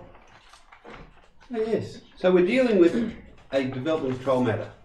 So we can't bring into it anything to do with economic development, whether we support a business operator or not. We can only deal with the matter of assessment under a statutory process of development control. In that regard, we need to assess this site not against what's there, but against what's approved. So there's been argument that it's better than what's there. That doesn't matter. It shouldn't come into our consideration because that just breeds the continuing problem of creep that Councillor Wagner's motion alludes to. It's a continuing problem. I'm very conflicted on this site because I have never thought that this development didn't represent excessive bulk. I thought the council that approved it got it wrong. I thought it didn't take adequate consideration of the design principles that were set out for Hastings Street. I concur with staff that the significance of the change is minor and that immediately opposite is a commercial space built to the boundary, which is probably the key issue that would come up if this matter went to court. I do think it's important that we assess the application on its merits, and for me, some of the key principles like that sightline are what I would make a decision on. I haven't got that in front of me. I do understand the business environment that leads to the desire to enclose outdoor dining areas. That is not a planning matter. The planning matter is this consistent with the character and design principles for Hastings Street and the beach? And to me, it's very marginal. I think it is excessive bulk, but is the extent of increasing that to an extra 2.5%, which takes it to about 180% of what was suggested at the time of the planning scheme in the mid-90s, is something that we should approve. I'm going to wait till Thursday to get the additional information, but at this stage I'm going to vote for Councillor Wagner's motion. Joe. Just like to clarify a couple of things that Councillor Lawrenson stated in her spiel there. And I'm reading it from page 77, Kerry, if you just clarify that the minor change application is seeking a retrospective approval of the enclosure of the area and that the expansion is 14.1 square metres of additional use area to be used as outdoor dining.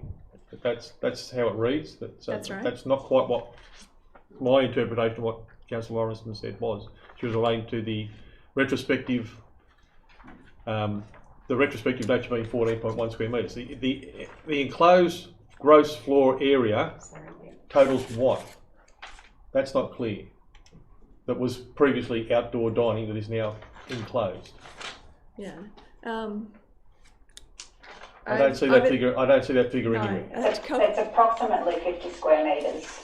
50 square metres. Okay. Approximately. Thank you. All right, I'll speak to it. I'm going to agree with a statement Councillor Stockwell made. I've asked for some more information, and until I get that more information, I'm not prepared to accept or deny this one at this point in time. So at the moment, I'm not quite 100% where I sit on this application. So I'll wait till Thursday night to make my final judgment. But I think I just need a little bit more information on the approvals of the past to know exactly where this sits. Just looking ahead, general question, what's the implication of a refusal? What are we left with on the site if this is refused? Yeah. Well, if it's refused, the applicant has the option to appeal council's decision to the Planning and Environment Court. But if council refuses it, we need to consider whether we wish to take compliance action against the existing structure that's not lawful. What would that require? What would you be requiring? An application be lodged, similar to the one that's been lodged here? Yes, we would give them the option to lodge an application or to remove it, essentially. And I think that's what council would be saying. We'd be asking them to remove it. Okay. Thank you. Councillor Wegener, you wish to close? Yes. Seeing that the coastal hazard adaptation plan really hasn't been a part of the discussion of this application, considering that the liability of moving this forward has not really been a part of this discussion, it doesn't seem to be set a standard for council decisions that I feel we need to pursue. I feel as though this would be hard to sell to the community. I think the community will, they'll be looking at this level playing field. They've been trying to smooth out, the rules. We want the rules to apply to everybody evenly across the board, and in the past, of course, they haven't. And this is a perfect example of rules not being applied to one person, but being applied to other people. And I think that we're pulling that lumpy playing field here, and I think the overall issue is transparency. Like, are we dealing with this lumpy playing field? Are we going to sell this to the people, to the community, by retrospectively approving this site with all these things unconsidered? So I before you approve something, as we well know, once you approve something, you can't take it back. We cannot. So we need to consider this much further. I'm okay with going till Thursday night to talking about it, because there are big issues that are still on the table. To approve this is we'd be giving away. We don't know what we're giving away. We don't know what liability. We don't know what this fence is going to look like that's going to stop the waves. And I can tell you one thing about roadways, because we're talking about people all of a sudden putting up a barrier. The ocean doesn't work like that. Big waves kind of come out of a storm will generate, and 1 out of every 10,000 waves generally is a big wave. And I can tell the story that during Hurricane Oma, we were sitting there waiting for we saw a big wave come through, we paddled out, we sat there for an hour and a half waiting for it, never came back in, and all of a sudden there it was. Fortunately, it was low tide off the boiling pot. There was the jet skis just flying over the top of it as it took out. And that's the way waves work. There are road waves. So the thought of, when the conditions are looking like it's going to get washed away, we're going to quickly run out there and save the day. It doesn't work like that. That's wrong. Okay. Thank you very much for considering this. Thank you, Councillor Wegener. Put the motion. Those in favour? Favour of Councillor Wegener's motion, Councillor Wegener, Councillor Stockwell. Those against? Councillor Stewart, Councillor Juricevic, Councillor Finzel, Councillor Lawrenson, Councillor Wilkie. I'd like to make a procedural motion. Councillor Stockwell. Yeah, I'd like to defer the consideration of the matter till Thursday's ordinary meeting to allow the additional information to be brought forward. Question, can we have the debate on Thursday night, even if we move another motion today and the information be provided during that? You can. Yeah. Okay. Or you can have a deferral motion. You can do it either way. All right. Would someone second Councillor Stockwell's deferral motion, please? I'll second. Councillor Juricevic. So as stated, I am very 50-50 on this. development. I understand Councillor Jurizovic is also after more information, and I think Councillor Wigan also brought up the issue of whether we do need to consider in more detail the climate, the coastal hazard issues there. So I think rather than prosecuting the approval and then redoing it on Thursday, it's better to wait for that information. We can consider it there.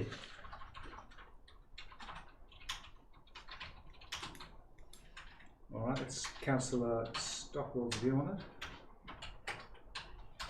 I'll put an alternate view, and that is that if we do move the staff recommendation as a motion, we can air the views articulated by the staff as an equal and opposite counterbalance to Councillor Wigan's motion in this forum, which at least sends a message to those in the community who are interested about this and seeking information, good information about this application, and in fact whose livelihoods depend upon it. It would not in any way impede that information coming to the meeting on the Thursday night, and us, as every councillor knows, we can re-prosecute every issue on Thursday night. That's the alternative view to the motion to defer till Thursday night. Now, councillors wish to speak to the motion. So the motion is that we defer to Thursday night. Those in favour? Councillors Wegener, Stockwell, Jurisovic. No, I don't want to defer. Those against? Call that again, please. Councillors Wegener, Stockwell Hang and on. Jurisovic. Those Can against you the motion? start again, because Yeah, there so- seems some confusion. Okay, please. so the motion is that we defer the motion till defer consideration of this application to Thursday night. So those in favour of that are Councillor Wegener, Stockwell and Jurisovic. Any other councillors in favour of that? Those against? Councillors Stewart, Finzel, Lawrence and Wilkie. And I'd like to move the staff recommendation. I'll second that. And seconded by Councillor Stewart. Does that recommendation include that additional condition? Including the additional condition. Which I think you should read out. Yeah, so it's the recommendation as written, including an additional item point 12, which is that a retaining wall must be maintained for the full length of the property to main beach, with removable floodgates installed or available for installation prior to any significant coastal storm event to each entry point. These structures must be designed to mitigate the impact of wave overtopping of the council-controlled beach seawall during a significant event. Certification must be submitted to council for an RPEQ, which certifies that these structures meet the requirements of this condition. Okay. Councillors, we've heard from the staff about the reasons why they're recommending approval for this. What is being proposed has nothing to do with new work on public land. There is an enclosed outdoor dining area already existing on Bistro C. What this seeks to do is refurbish and upgrade that already enclosed outdoor dining area, and also get approval for the existing true outdoor dining area there. There is on-street, there's a permit for on-street footpath dining, which is a local law matter. That is the only point where this business has any outdoor dining on public land, but that is suitably managed under an outdoor dining permit. What's proposed is also an upgrade to the landscape area, which currently has artificial turf in it, and it's been raised in this forum about feelings about the artificial turf. That will be removed, and those garden beds will be upgraded with natural plants, which will also represent an improvement to the existing facade. I do take on board comments made about its exposure to the swell that comes into there, that affects the Noosa main beach. as we've discussed in our talks on coastal hazards adaptation plans and how that's mitigated, seawalls feature very prominently in that discussion. We do have an existing quite significant seawall along Noosa main beach, which will serve as significant protection for this particular business and all businesses along Hastings Street. But in the event that there is an overtopping event or waves are of such a height that they will go over the existing rock wall, this measure in item 12 will help protect the business from that, for the waves being funnelled into the business up to the cash register, as Councillor Wegener pointed out. I do respect that other councillors there'll be more information coming to this forum on Thursday night, and I'll be very interested to hear about that as well. But I'm indicating my support for the staff recommendation in this motion going into Thursday night's meeting. Well, some questions, if I may. Yeah. There's no reference here as to whether the glazed area is sliding or bifold. I mean, is the intent to fully open up the glazed area and actually create an outdoor dining experience, but only close those doors in the event of weather conditions? We've still got Tara there.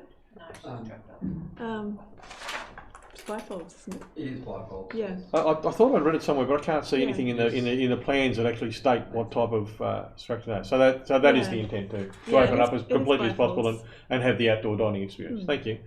I'll speak to the motion. Look, I support the staff recommendation as well. The additional clause is the one that I was seeking once I'd heard about the floodgate, and I think that's considering we're talking about coastal hazards adaptations and all the rest of it, I think that's a pertinent point to make. Bistro C has existed in this guise for some time. This formalises it, but again, what's intended here is to create the outdoor dining experience, but weather protection when weather is required. I'm not sure about the hard roof structure as opposed to the sail type roof structure, because I think that's been something that's been in keeping with that. But with the facade changes and the rest of it, and a lower roof line, I think the impact will be far less than the current design. So I agree with the staff. I think the amenity here is a great improvement. It's an iconic restaurant that has existed for a large amount of time with that beautiful outdoor dining experience, and I think this is an enhancement that will improve that for years to come. Councillor Lawrence. I support Council's recommendation for approval subject to reasonable and relevant conditions. The proposed development seeks a minor change to an existing approval. The proposed alterations are to an existing restaurant, Bistro C, which is a consistent use within the visitor mixed use zone. The proposal complies with the local locality code, as the development provides for additional use area for an entertainment and dining business in an appropriate location. The development is consistent with the bulk and scale of buildings within the locality, maintaining the visual continuity and pattern of buildings along the parade. The proposal will replace an existing unapproved structure with an attractive and contemporary design, and the applicant will enter into an infrastructure agreement with council to make a payment in lieu of one on-site car parking site. Again, I applaud Noosa Council for understanding that its duties go beyond compliance. I applaud Noosa Council for applying flexibility, and I applaud and thank Bistro C and Laurie Banks for employing our locals, for keeping small businesses alive, and for showing us that hard work pays off. Thank you. Councillor Wegener. For Thursday night, could we get a legal opinion on the increase of liability on the new structure? On the liability that this approval gives. We will be more liable for this new structure because we are approving it today or the Thursday. Is your query in relation to this coastal damage from tides and storm and so on? Yes. Yeah. I'd like a legal opinion on that. You want me to speak to the motion as No, well? that's Tom? it. That's all I want. Councillor Yeah, Stewart. look, I agree with the staff recommendations for all the reasons. I mean, let us not forget the word minor. The building changes are minor in terms of the overall look and feel and bulk of the existing development. It complies with specific outcome 08 as it improves the amenity of users of the dining area without detrimentally impacting on the visual and acoustic amenity, as we've said. And the proposal preserves the existing pandanus while providing additional and improved landscaping both within the subject site and on council reserve. For all the reasons mentioned, I accept and commend the staff on their recommendation in this matter. Councillor Stockwell. Oh yeah, as I said, I both see the arguments on both sides of the story here.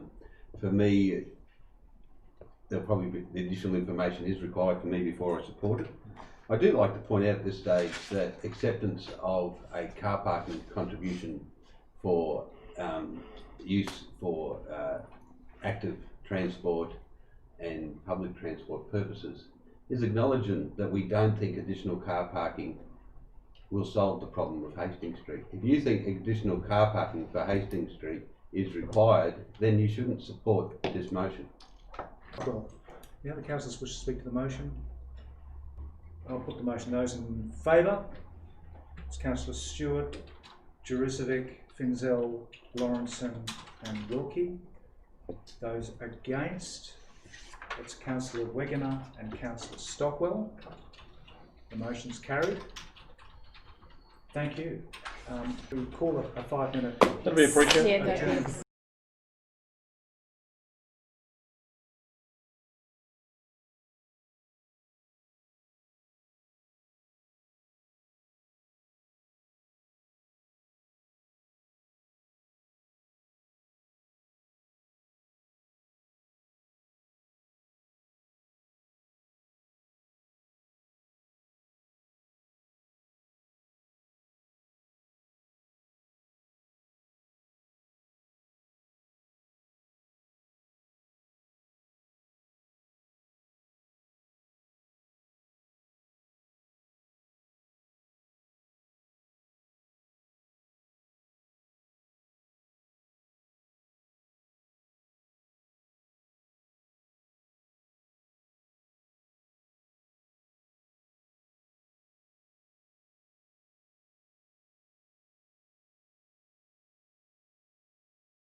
Filibuster, then we'll know that you're trying to get the prize.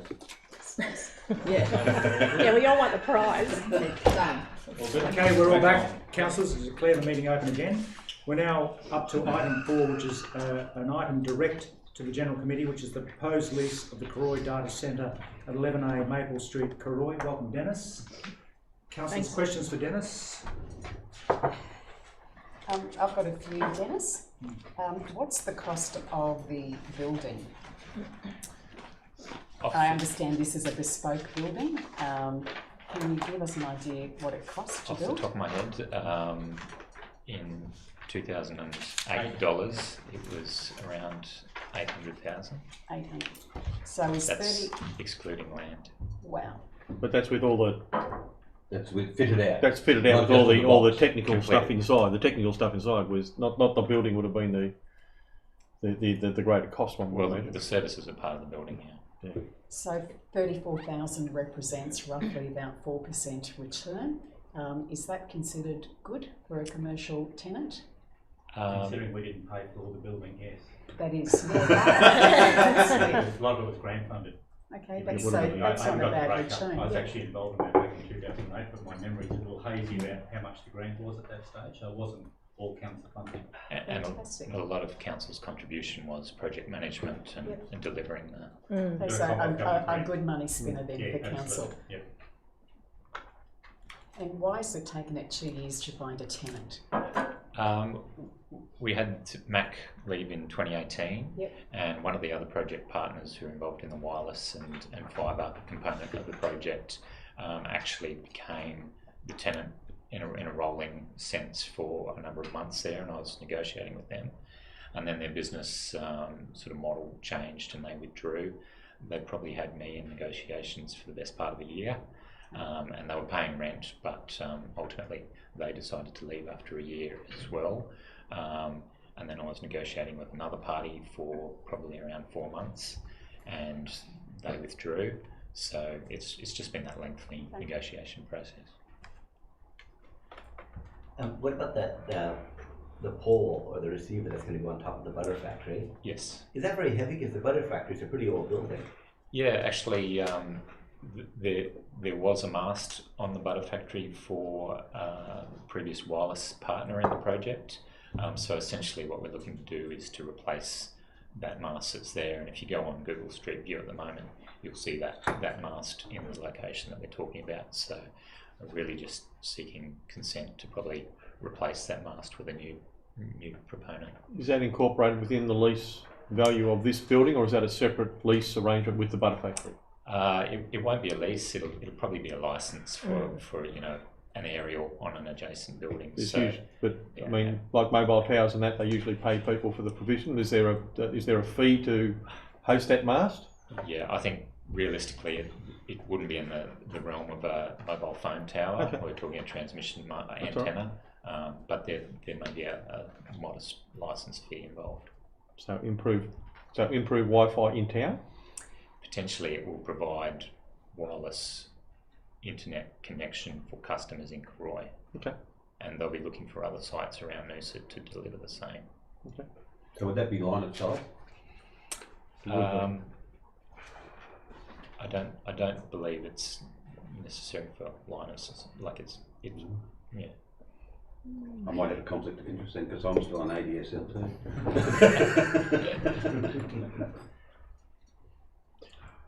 I'll move it. Move Councillor Juristics, seconded Councillor Lawrenson. Joe? Oh, just a good outcome for the building that's been there for a long time, and to get some upgraded internet facilities and Wi-Fi transmission in the Cooroy area will be a great boon for the local businesses in the area. Yep. Any other councillors wish to speak to the motion? Yeah, I think it's a positive moving forward. After having worked in Cooroy for many years, the internet and broadband access, any improvement will be gratefully received. So I think it's positive. Yeah. Thank you, Councillor Finzel. Joe, you wish to close? No. All in favour? That's unanimous. Thank you, guys. Next item is the North Shore Beach Campground proposed interim management agreement. Welcome, Clint. Hello, Frank. All right. Hi. Hi. Questions for Clint?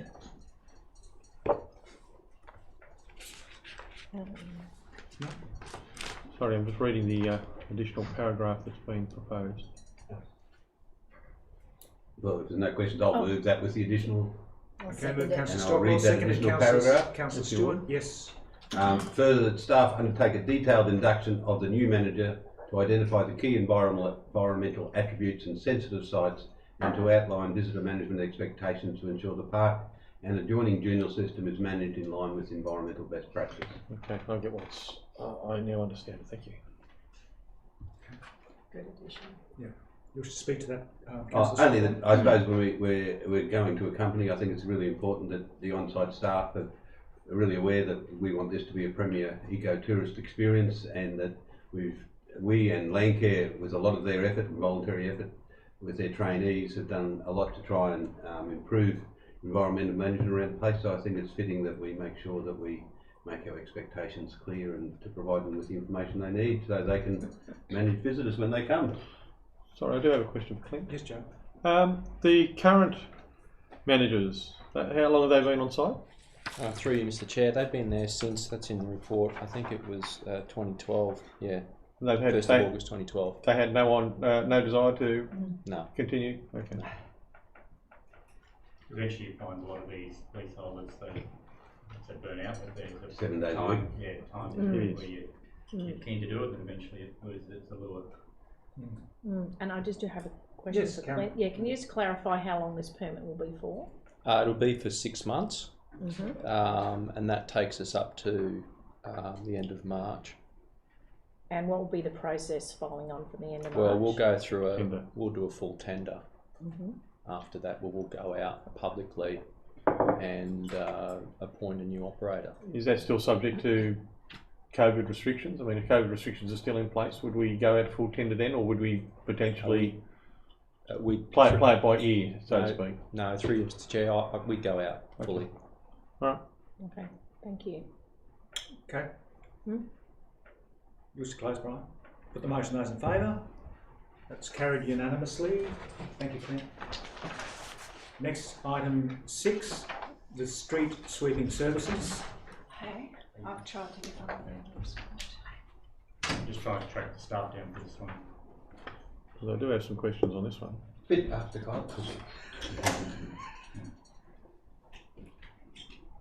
Just talk amongst yourselves. She only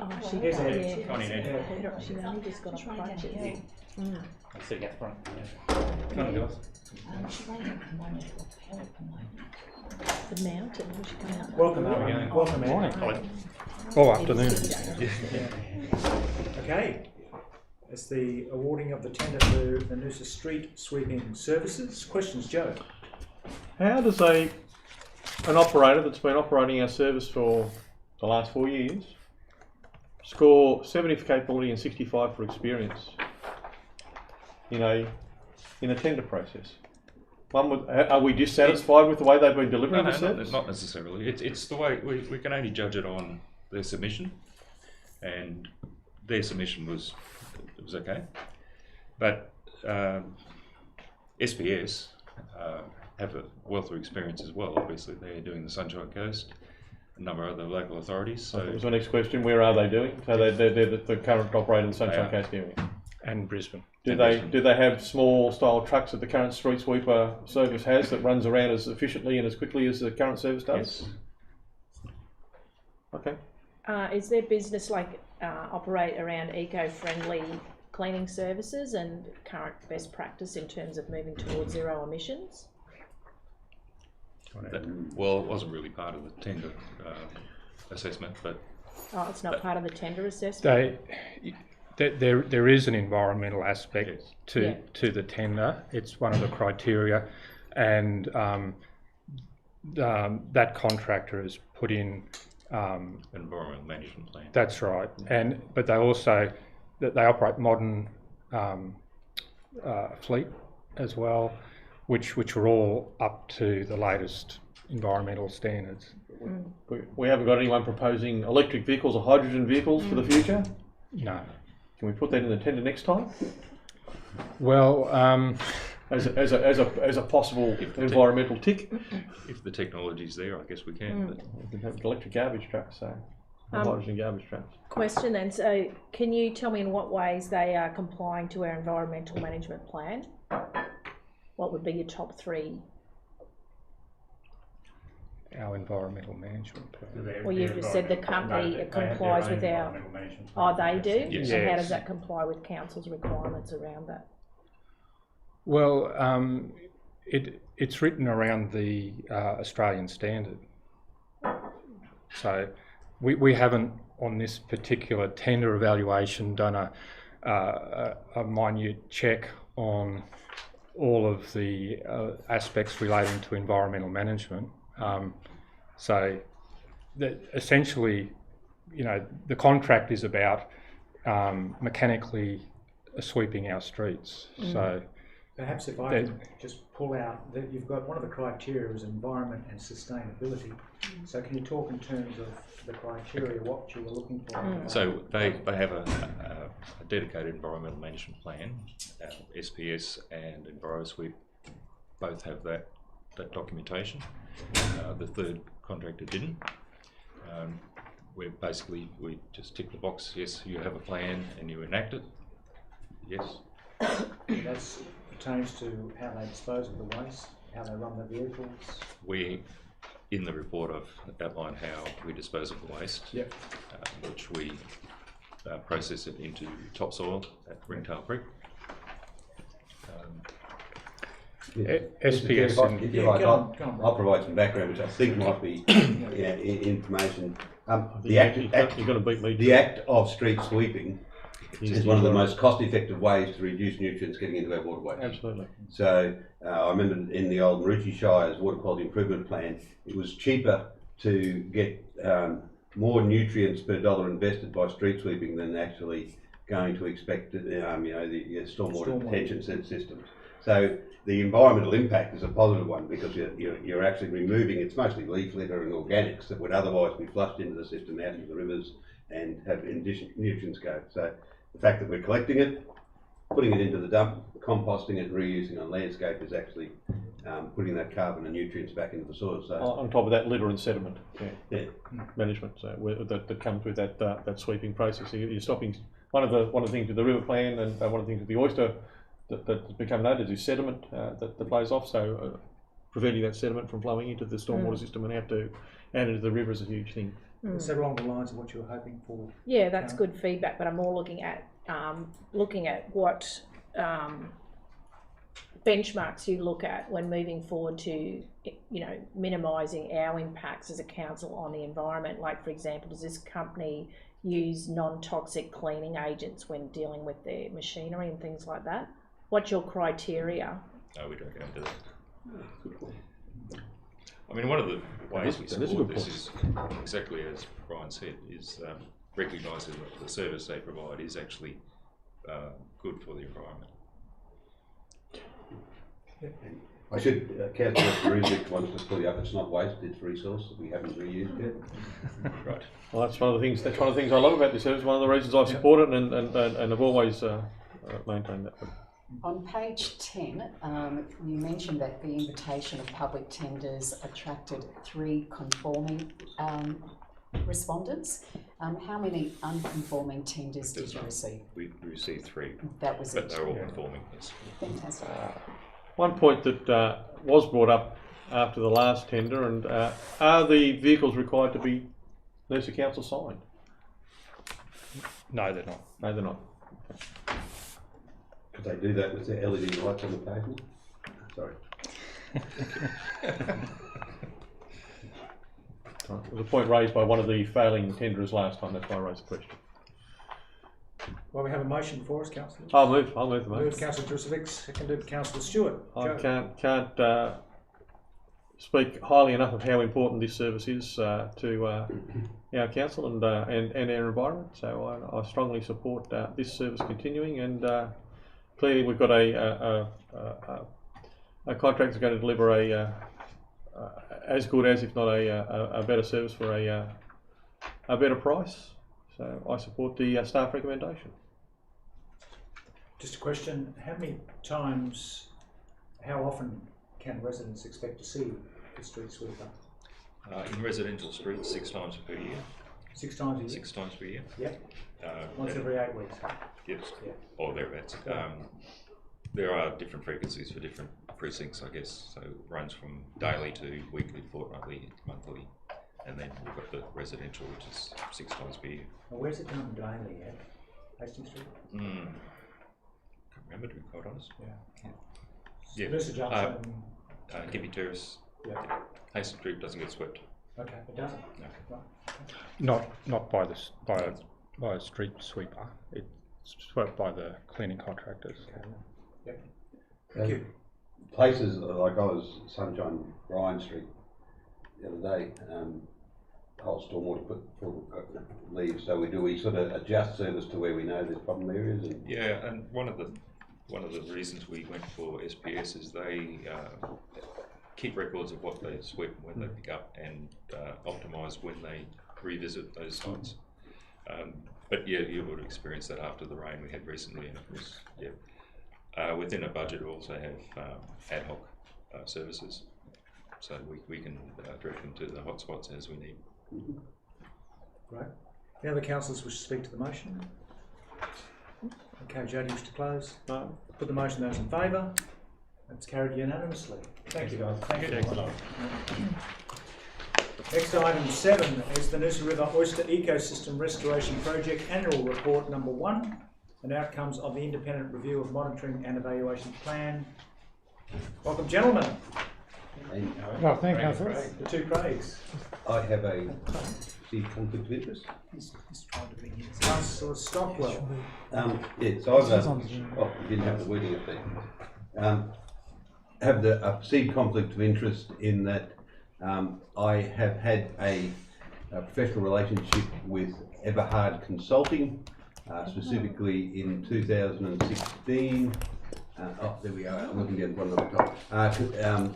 Where I had a consulting project with the Queensland Government reviewing and developing the monitoring and evaluation of the Reef Plan Best Management Program. I subcontracted Everhard Consulting that project. I believe I can consider this matter impartially and in the public interest, and request to remain in the meeting room to participate in the debate and vote on this matter. Okay. Questions for Councillor Stockwell? I've got a question. Did you have anything to do with this consultant group being part or making a comment in regard to this project? I didn't have. First I knew she got the job was when I read the report. Okay. So you put forward no recommendation? I was asked for several people, and I did, but the better off asking the Environment Service. So Craig did ask me for recommendations. I gave about 3 people because it's an area that I've been involved in. Was this one of the recommendations you gave? This is one of the people.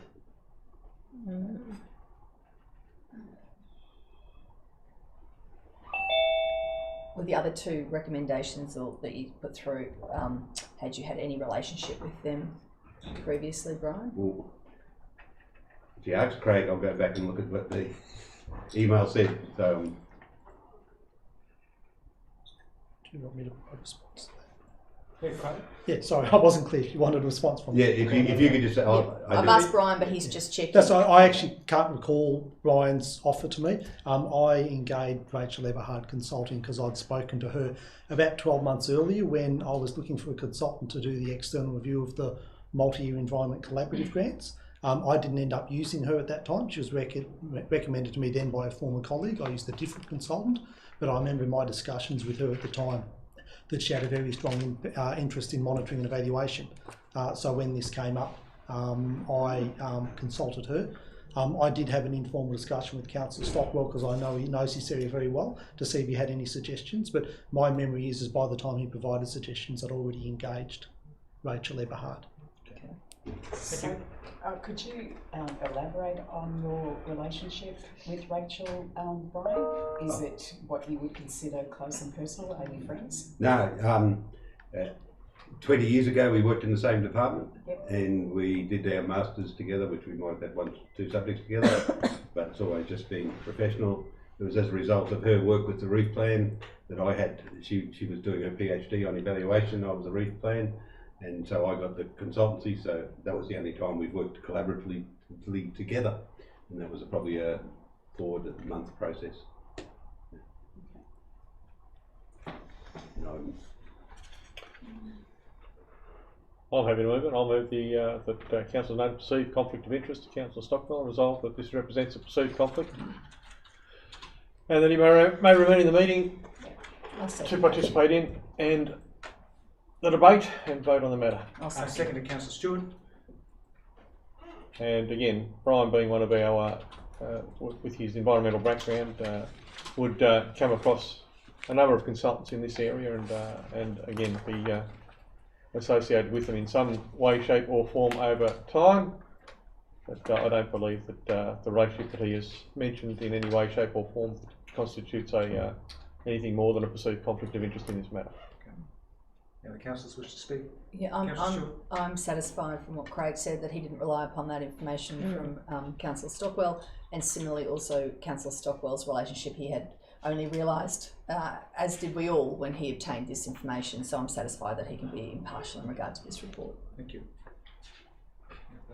Councillor Jay, wish to close? Only that if Councillor Stockwell did mention Eberhard as one of 3 potential consultants in this matter, that it would have just been a reference for Craig to acknowledge that this is one of 3 suitable consultants that could have been utilised in this case. Okay. The motion, those in favour?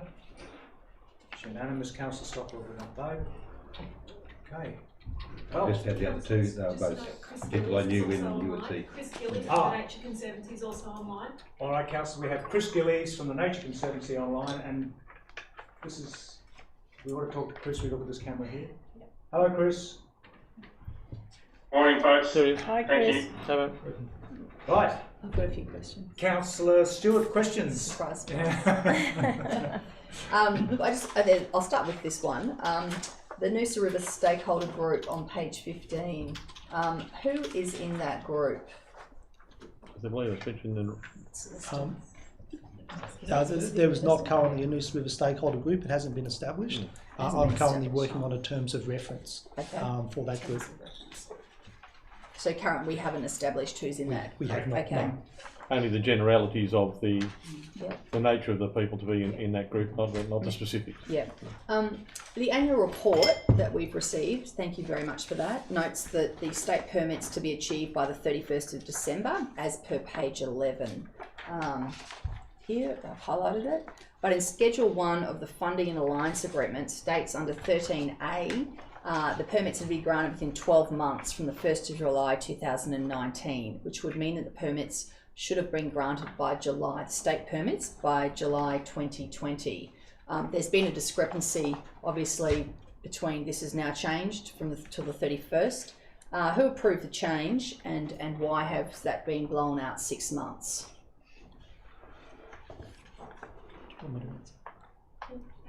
Yeah, because of delays in the start of the project, Craig, as the project officer, didn't come on board until the start of February in 2020. So several of the timelines from the original project agreement have been extended to meet that. And are we on track? I note that I'm under the understanding, and please correct me if I am wrong in this, that as of July 2020, there had been no formal documentation between the Nature Conservancy and the state regarding approvals, and the time frame has been extended for another 6 months in this regard. Is that correct, that there's been no formal documentation between the Nature Conservancy and the state regarding these approvals? I understand that there's been discussions, and I also understand you've met on 11 separate occasions, according to this information, with the Department of Agriculture and Fisheries and the Department of Environment and Science. So I'm just wondering, on 11 separate occasions, and as I said, that was information that I obtained in July. We're now in September, so it may have changed. Why hasn't there been any correspondence in writing between yourselves and the state regarding the permits? I think so. Yeah, we have extensive consultation with the states on this matter because it's an area that they're not used to working in either. They don't have a policy environment, so we have to do a lot of discussion. That's why we meet with them frequently, and that's why they're central to our TAG group as well.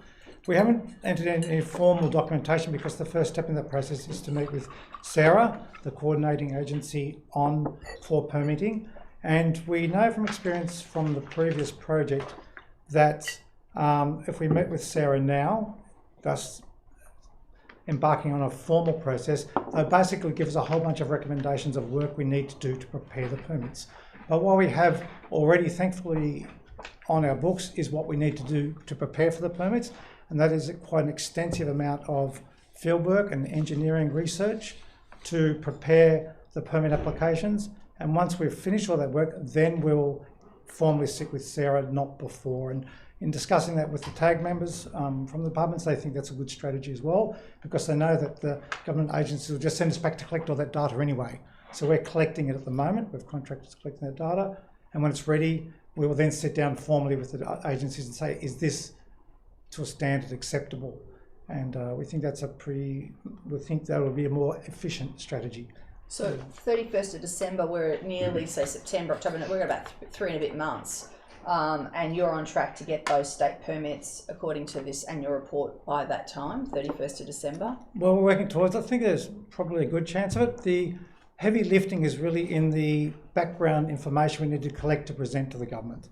And the actual drafting of the permits, which we can do relatively quickly because we know mostly what they look like, the applications, shouldn't take very long at all. It's more the actual collation and collection of the background data to feed into those permits. And we know the process. We've got the permits from the last project, which we can use. So I'm confident we can still meet that deadline. So if you don't meet the deadline, who changed it from July till December? Was that by an agreement between council and yourselves? Who changed that timeline? And if that has to push out again, who authorises that? So I can comment on that, Councillor Stewart. The timelines set in place when we first entered into the agreement were all best endeavours, and we knowing that we had to get a new project manager on. There were some delays in getting a new project manager in place because it was a very comprehensive search for the project manager. So Craig mentioned some early delays. What we did do for some assurances around that is we linked our milestone payments to the achievements of these, knowing that if it wasn't met on the 31st or the 5th of January or a month later, that our biggest insurance and governance around that was to link the milestone payments. So the next payment is linked to the achievement of the permits. So, you know, all best endeavours to meet that. Under the partnership agreement, there is a governance arrangement where myself and Chris Gillies as the project directors, through regular correspondence, can make some agreements so that we can take into account the processes with state government and a range of things, which is what we do. We talk often. The four of us talk often, and Chris and I communicate regularly. Just to reinforce what Craig said, like any permitting process, like we do with our own permitting process, we encourage applicants to work up front, to front-end load the investigation, like a pre-lodgement process, so that when you do lodge, it's a more streamlined process. That's exactly what's going on now. So all the investment and the conversations and the technical assessment and the toing and froing is happening through the TAG and the government agencies, so that when we do get to lodge, we've crossed, you know, all the T's and dotted all the I's, and the process is quite streamlined before it becomes formal. Also, one of the other, thank you, Kim, thank you.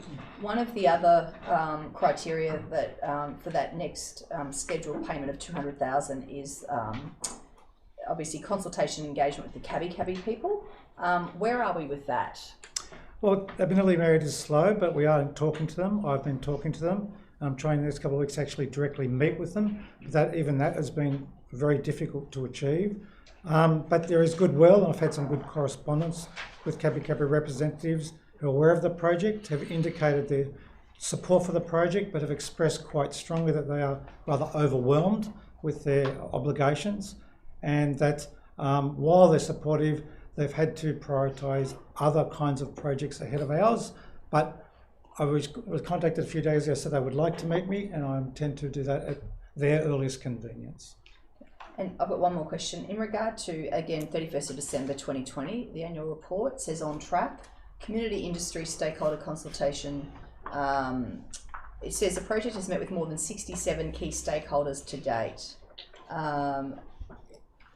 have you met with commercial fishermen in regard of one of those stakeholders? I have indeed, yes, but I haven't met with all of them, and I know there's actually still, I've got another list of people I want to keep meeting, because as I meet stakeholders, they introduce me to others as well. So it's an ongoing process in my books. I have met with some commercial fishermen, and you know, it's been very encouraging, actually. It's been very, very encouraging, actually. And I think there are others I do need to meet with directly to talk them through and to get their views, and I intend to do that. At the same time as juggling the other things like getting on with getting the permits ready and so forth. So yeah, it's a rolling piece, but I'm really confident that I've at least touched on all the sort of sectors and many of the very key people. But there's always more I can meet with, and I do tend to keep rolling out those meetings and meeting with them as they're available and as I can also make the time. Craig, sorry, one last question. The community engagement, volunteering and media, total expenditure to date is $177,722. A lot of this says volunteer briefings, volunteer recruitment. Can you give me a quick summary just about where that's a significant about amount of money, where that's gone? Yes, page 26, if that helps. Yeah, it takes the community side of things, it takes a lot of time. So my hours, I often clock up a lot of my hours against that. Particularly what I discovered when I came into this job was that the need to have really sort of deep understanding and engagement with the people was central. And I'm not sure that was originally forecast to be the case. And so I've invested a lot of my personal time, which I think reflects some of that expenditure, into these bilateral or sort of one-on-one meetings with stakeholders. Not just the meetings, but the follow-up, the provision of information, the follow-up calls and so forth. Craig, So are you on a per hour basis? Is that how you're being paid, Craig, or are you on a fixed rate? Oh, yeah. Is your contract? I'm on a salary, but we still track our time we spent on the different parts of the project for tracking purposes. But irrespective of how much time you spend, you're on a fixed salary. Yes, I am. So whether or not you spend but I think what he's saying is that where is the proportion of your time? My portion of my time. Chris might want to comment on that. Yeah. Chris, do you want to make a comment on the budget? Yeah, that's right. So Craig's on a salary, we're on salaries, but we allocate a portion of that salary in amongst those line items so that we can track how much time that we spend on particular line items. So up front this year, Craig will spend a significant portion of his time, plus our media staff and our communication staff, on that particular activity around communications and engagement. And obviously in years sort of 2 and 3, that'll flip where we'll end up spending more of our time on the reef building, so managing contractors, managing work in the field, and then we'll have a lower amount allocated to the community engagement, given that that'll be more of a maintenance type work. So I'm just a bit confused. Sorry, I'm missing something. If you're on a fixed wage, then timing, whether or not you spend 10 hours or 20 hours or 100 hours a week, it's the same salary. So where is that? Sorry, where are the? So the salary is proportionate. So an individual salary is proportionate across those 5 different budget line items of rebuilding and community engagement, etc. And so it's just how we allocate that each year. It'll be a different ratio across those 5 different activities. And likewise for support staff, they will allocate certain proportion of their salary time. So for instance, our media staff or our communications director will allocate a small proportion of his time under the community and media component to manage and to also undertake things like media statements, etc. as well. We do the same as council, for our project managers, for example. So a project manager gets paid a certain amount of money. They might spend 10% of their time this week on project A, they might spend 30% of their time on project B. They allocate that to the different projects. That keeps track of where, how each of the projects going and what costs have been spent where. So similar methodology we use for our own projects. Chris and Craig, would you be able to provide us a little bit more details? I think, again, just as part of the community engagement process, to be open and transparent and tell the story, that would probably be beneficial. For me, reading page 26, I sort of was a little bit lost with the numbers, and I thought the report was a little bit basic. I'd like a little bit more detail. Just again, more understanding for myself and for the community where that money's actually expended. Yeah, that would be helpful. Kylie, can we throw back to Chris? Yeah, it's Respond there. to that I'm again? just going to bring up that page 26 for you. 26 in the attached. Yeah. So page 26. I know this page you're referring to. There was a request for more detail on Just how for- community engagement line item is, what's included in For that. all of them. Probably each of those on all line of them, items. Chris. I just think the To the line totals, items. so the totals seem excessive. But just someone opening this report, reading that 177,000 spent on community engagement, with lots of reference to volunteer work. I understand that it's proportionate, and but I think for the general community, again, we're telling the story. I think more detail is probably So, Millie, would you like appropriate. to see on that? So, for example, that 177,000 might be made up of, and I'll pick some numbers out of the air if you don't mind, just, 110,000 in terms of salaries or staff time, and 30,000 in terms of a website, or Absolutely. 20,000 in terms of publication of advertising or whatever it might be. Is that the sort of thing you're talking about? That would be fantastic. And for all of them, I think, too. Yeah. Just a breakdown project of each of management. them. Just a everyone. break up, an More explanation of where the money's Because it's expended. considerable amounts. Yeah, we can allocate in terms of what is out the door for a contract and grant, and then the rest of it at this stage would be salaries, given that we don't have many materials that we've purchased. In years 2 and 3, when we're procuring rocks and potentially oysters or contractors, etc., then we will be able to break that down. Yeah. At this stage, I'd say that it's really going to be lumped back up into this line item, and that this is mostly salaries, apart from what Craig has put in above this budget that details some of the outstanding contracts we currently have in place. So provided that information is not confidential, can we actually have your salaries? Can you, is that information accessible or not? It's a percentage. We wouldn't do for staff. I know, What we do but is we can get a percentage a of. cost of Yep. what we've spent on individual items. Yeah, so 10% of salaries. No, look, and we have agreed that this is a deliverables-based budget based on milestones, and so we can certainly provide some more detail of what's included in that. Yeah, But the much agreement as you from our can. end it's pretty clear that we're paid on milestones, and we worked that up, early on, and so long as we're hitting those milestones, and the budget is sort of rebudgeted according to those milestones and those activities. So happy to certainly provide what goes out the door to contractors, and what is in salaries, but certainly wouldn't be providing anything like salary information in the public realm. No, the expenditure to date, Chris, I understand you're on deliverables and milestones and outcomes, but the expenditure to date, you've obviously incurred those costs or you've achieved those, but the 434, and I understand the confidentiality, but it would be great to get a bit more of a breakdown in regard to just those crude numbers that are listed. That'd be great. Thank you. Certainly we can, but from our point of view, that breakdown is provided in those project costs above, in terms of what we spent the 434 on, and as I said, most of those are salaries. Most of that is salaries, and apart from the couple of contracts that we've delivered. So, I'm not quite sure exactly what sort of further detail you'd like. There's certainly a fair bit of detail in the table and in the accompanying text. Chris, the other aspect, if I can just comment on it, the other aspect that we've looked at in terms of, we as officers, we believe this has met the requirements of reporting, and that's why we're putting it to you as meeting the partnership agreement requirements. The other component, and forgive me if I give this, or correct me, not forgive me, the percentage of overall spend in year 1 is 18% of the budget, total budget.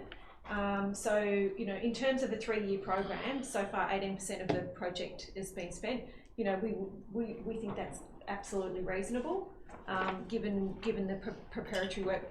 The labour costs, and we see Craig mainly, but there are half a dozen other people involved, technical experts from TNC who've been involved, and we've definitely had lots of sessions with them that are providing expertise, whether it's around modelling or bathymetry or ecology or a whole lot of things. So I think it's important to also acknowledge that of a 3-year program, we would you could expect maybe a lot more to be spent at this point, but we're at 18% of the total budget. And is that, what's 18, sorry Kim, it's 18% amount to total expenditure of 430. 2.4. Yeah, of the Yeah, total program. expenditure to date is 434,000, which Yeah. is 18% of the, Yes. yeah, thank you. And just to clarify, that we haven't, the council hasn't parted with money until milestones have been met. That's correct. So we part with money, and then this is how that money was spent once it was. That's handed right. over. So far, the council, again, correct me, Craig, have paid 176,000. 197,000 in the first payment. The second milestone payment hasn't been paid yet because there are still some milestones to be met. Yeah. So the council's only parted with 197. Yep. So a lot of this other 179. 197. 197. 197. And so 179. some of this expenditure we're looking at here is also from the TNC. Oh, absolutely. It's just TNC money as well. That's right. Out of 2.4, it's half and half. It's partnership. Yeah. That's right. So if I can just make a correction, the mayor's correct, it is 179. 179. It is. Oh, and Kim's correct. Sorry, yes, Kim was correct too. It's 179,257 or something. Yes, that was 237. That was the milestone to be paid upon signing of the agreement. Yeah. Councillor Stockwell? So I'm the reverse of that sort of line of questioning is, we just approved the monitoring, we've got a peer review of monitoring evaluation. What we as councillors should be looking at is the outcomes and the progress we talk to both the outputs and the outcomes. And That's so correct. for me the question is are you happy that we're on track to achieve both the technical aspect of the project, but also from what you said, are you happy that the consultation to date is building understanding and therefore likely leading to long-term support? Is that a question to me, Councillor? Yeah. I think we're pretty on track. I think we are delayed, and in my discussions with the community, I think we should not underestimate our need, particularly in the Noosa community, to be well understood. And also, given the mixed history of the past project, I think there is no better investment than me meeting with anybody that has a question, because I really think that every meeting I've had has turned out positive at the end so far. And I've had people who I thought would be adversarial have offered me resources. So I think we need to continue doing that work, that sort of deep embedding of the project into the community. I hope it doesn't cause delays, but I would like to flag with the councils, I might request that it does cause delays if that ends up with a better result and better engagement of the community. Because I think it won't survive, this project won't survive without support. We will have people damaging these reefs, there will have people doing things to them that we don't want if we don't have a high level of awareness and support. And we do need to invest in that, and I'm investing as much as I possibly can spare, but it costs me in other areas of work. But we will possibly look to deepen some of our networks even further to make sure that this is really owned locally, because I am concerned that without really high awareness and ownership, we may end up with problems down the road and it'll be a waste of money. So we really have to invest, and that's where I want to spend my time. So I'm confident, but I do see that level of that side of the project needs much more focus, and that's why we're really happy to also add more layers to the social measuring side of the project as well, in terms of the monitoring and evaluation as well, as recommended by the consultant, because I think it can only benefit us all. With regard to delays, I mean, how much of an impact is COVID having on your ability to meet with groups and the like? Is there? I think we've discussed in the past that there have been challenges in forming community type, large scale community type engagement, which would I'm assuming would be impacted. Well, Councillor, totally. Certainly for a fairly long time, we didn't really have these mechanisms of doing group Zoom calls. Most people didn't know how to use those tools or didn't have those tools. And now we can see people using more regularly, more comfortably, and we are now forecasting some more group meetings using those platforms as well. You're now more able to facilitate that sort of... The reality is those one-on-one meetings are much more impacting and much more important in my view, but they were not forecast as a mode of operation. A few key consultation meetings, as has worked in other jurisdictions to get these projects moving, has been enough. But here we know it's not enough, and we've learnt that by experience. Thanks, mate. But you still managed to meet with 67 key stakeholders since February. I certainly did. Yeah. So it hasn't been impacting significantly, too much, has it? Well, It's the method, really. It's the method. of meeting. On page 17 of the Eberhard Consulting report, They're saying that there needs to be further assessment methods for the socio-economic indicators could be further developed, and we're talking about this now. The report says there's no clear benchmarks. How are you planning to address that with regards to the socio-economic indicators so we can measure things like community engagement, volunteering, and all these things are linked back to outcomes and outputs, which you well know are linked to the money being allocated to the project and our approval. Can you please answer that question? If I may, Chris, I'll commence, then Chris can come in at more of a national level. The social monitoring aspect of the project has been calibrated against having one project manager on the ground to collect and manage that data on site. And while we know in Noosa that it's better to have more intense and more diverse engagement, which we're doing and planning to do going forward, and so developing a more comprehensive monitoring system for that is worth it, and we certainly have welcomed that recommendation from the independent consultant. And our monitoring evaluation manager is actually talking to professionals in this field to help us develop those baselines and develop those indicators. And I expect we may end up outsourcing some of that work just because of internal capacity. But yeah, we're certainly welcome to the strength of that area. It will be a great area to report them. We do have a series of baseline indicators that we collect anyway, but we're going to make that more comprehensive in this case. And will that be linked back to some of the outputs with terms to the allocation of funding? Because unfortunately the report hasn't linked any financials to these benchmarks, as on page 16 under finance of the agenda items today. Unfortunately this report hasn't linked anything back to the financials. Give you answer that, or are you waiting for council to answer?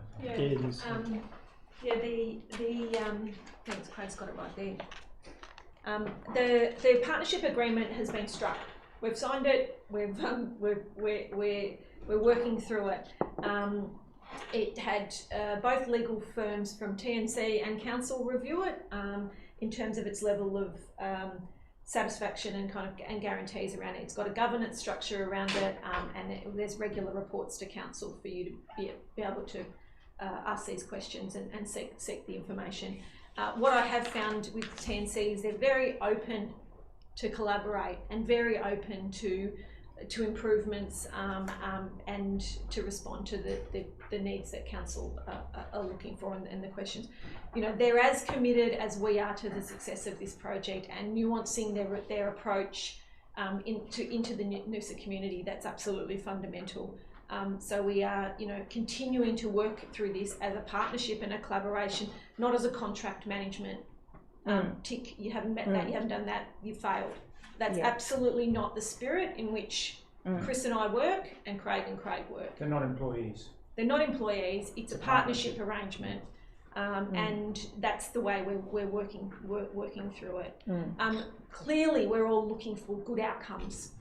And achievement of the monitoring and evaluation plan is absolutely top of mind for us to make sure those outcomes are achieved. You're correct.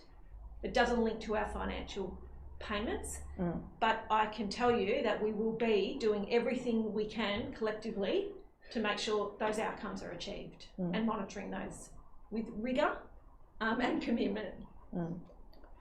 In regards to the independent peer review, Craig, what comments and recommendations were made? And I note on page 16, I think there was just some minor recommendations. Can you run through that? I can answer that. Yeah, there were 5 key recommendations that are outlined in the executive summary with regards to, which are all supportive and TNC have agreed to implement. So there's been no issues at all. One was around terminology, around the use of goals and objectives, and that related to the fact that there were 2 different planning frameworks, and Craig's making some minor additions to the original plan to correct confusion over that issue. The second one was around recommendations for longer term monitoring for the project, and the report suggests that the final report should very clearly stipulate the long-term monitoring requirements for the project, which TNC have adopted. And the third one was for the socio-economic monitoring, which Councillor Finzel just related to. The fourth one was for collect and maintain provenance records, which is something that is typically done as a matter of course anyway. And the fifth one was to evaluate the partnership and share the learnings. The consultant felt there would be value in actual, not just looking at the project itself, but the way the actual partnership worked. Because I think there'll be some very interesting learnings from all parties at the way the partnership arrangement has worked. I think one of the key comments to come out of the report was basically that overall the review concludes that the plan's robust and comprehensive. The proposed indicators and monitoring methods are likely to be effective. We're really, really pleased not only with TNC's support and involvement and their willingness to have an independent peer review that they had no control over whatsoever, but also in their willingness to take on what were in the end pretty minor recommendations out of that. I've certainly not been engaged in any project in my time here at Noosa Council that has anywhere near the robustness of the plan that this one does. How often will the independent scientific reviewer be reviewing these reports? Is it every report that's been given? No, they won't be.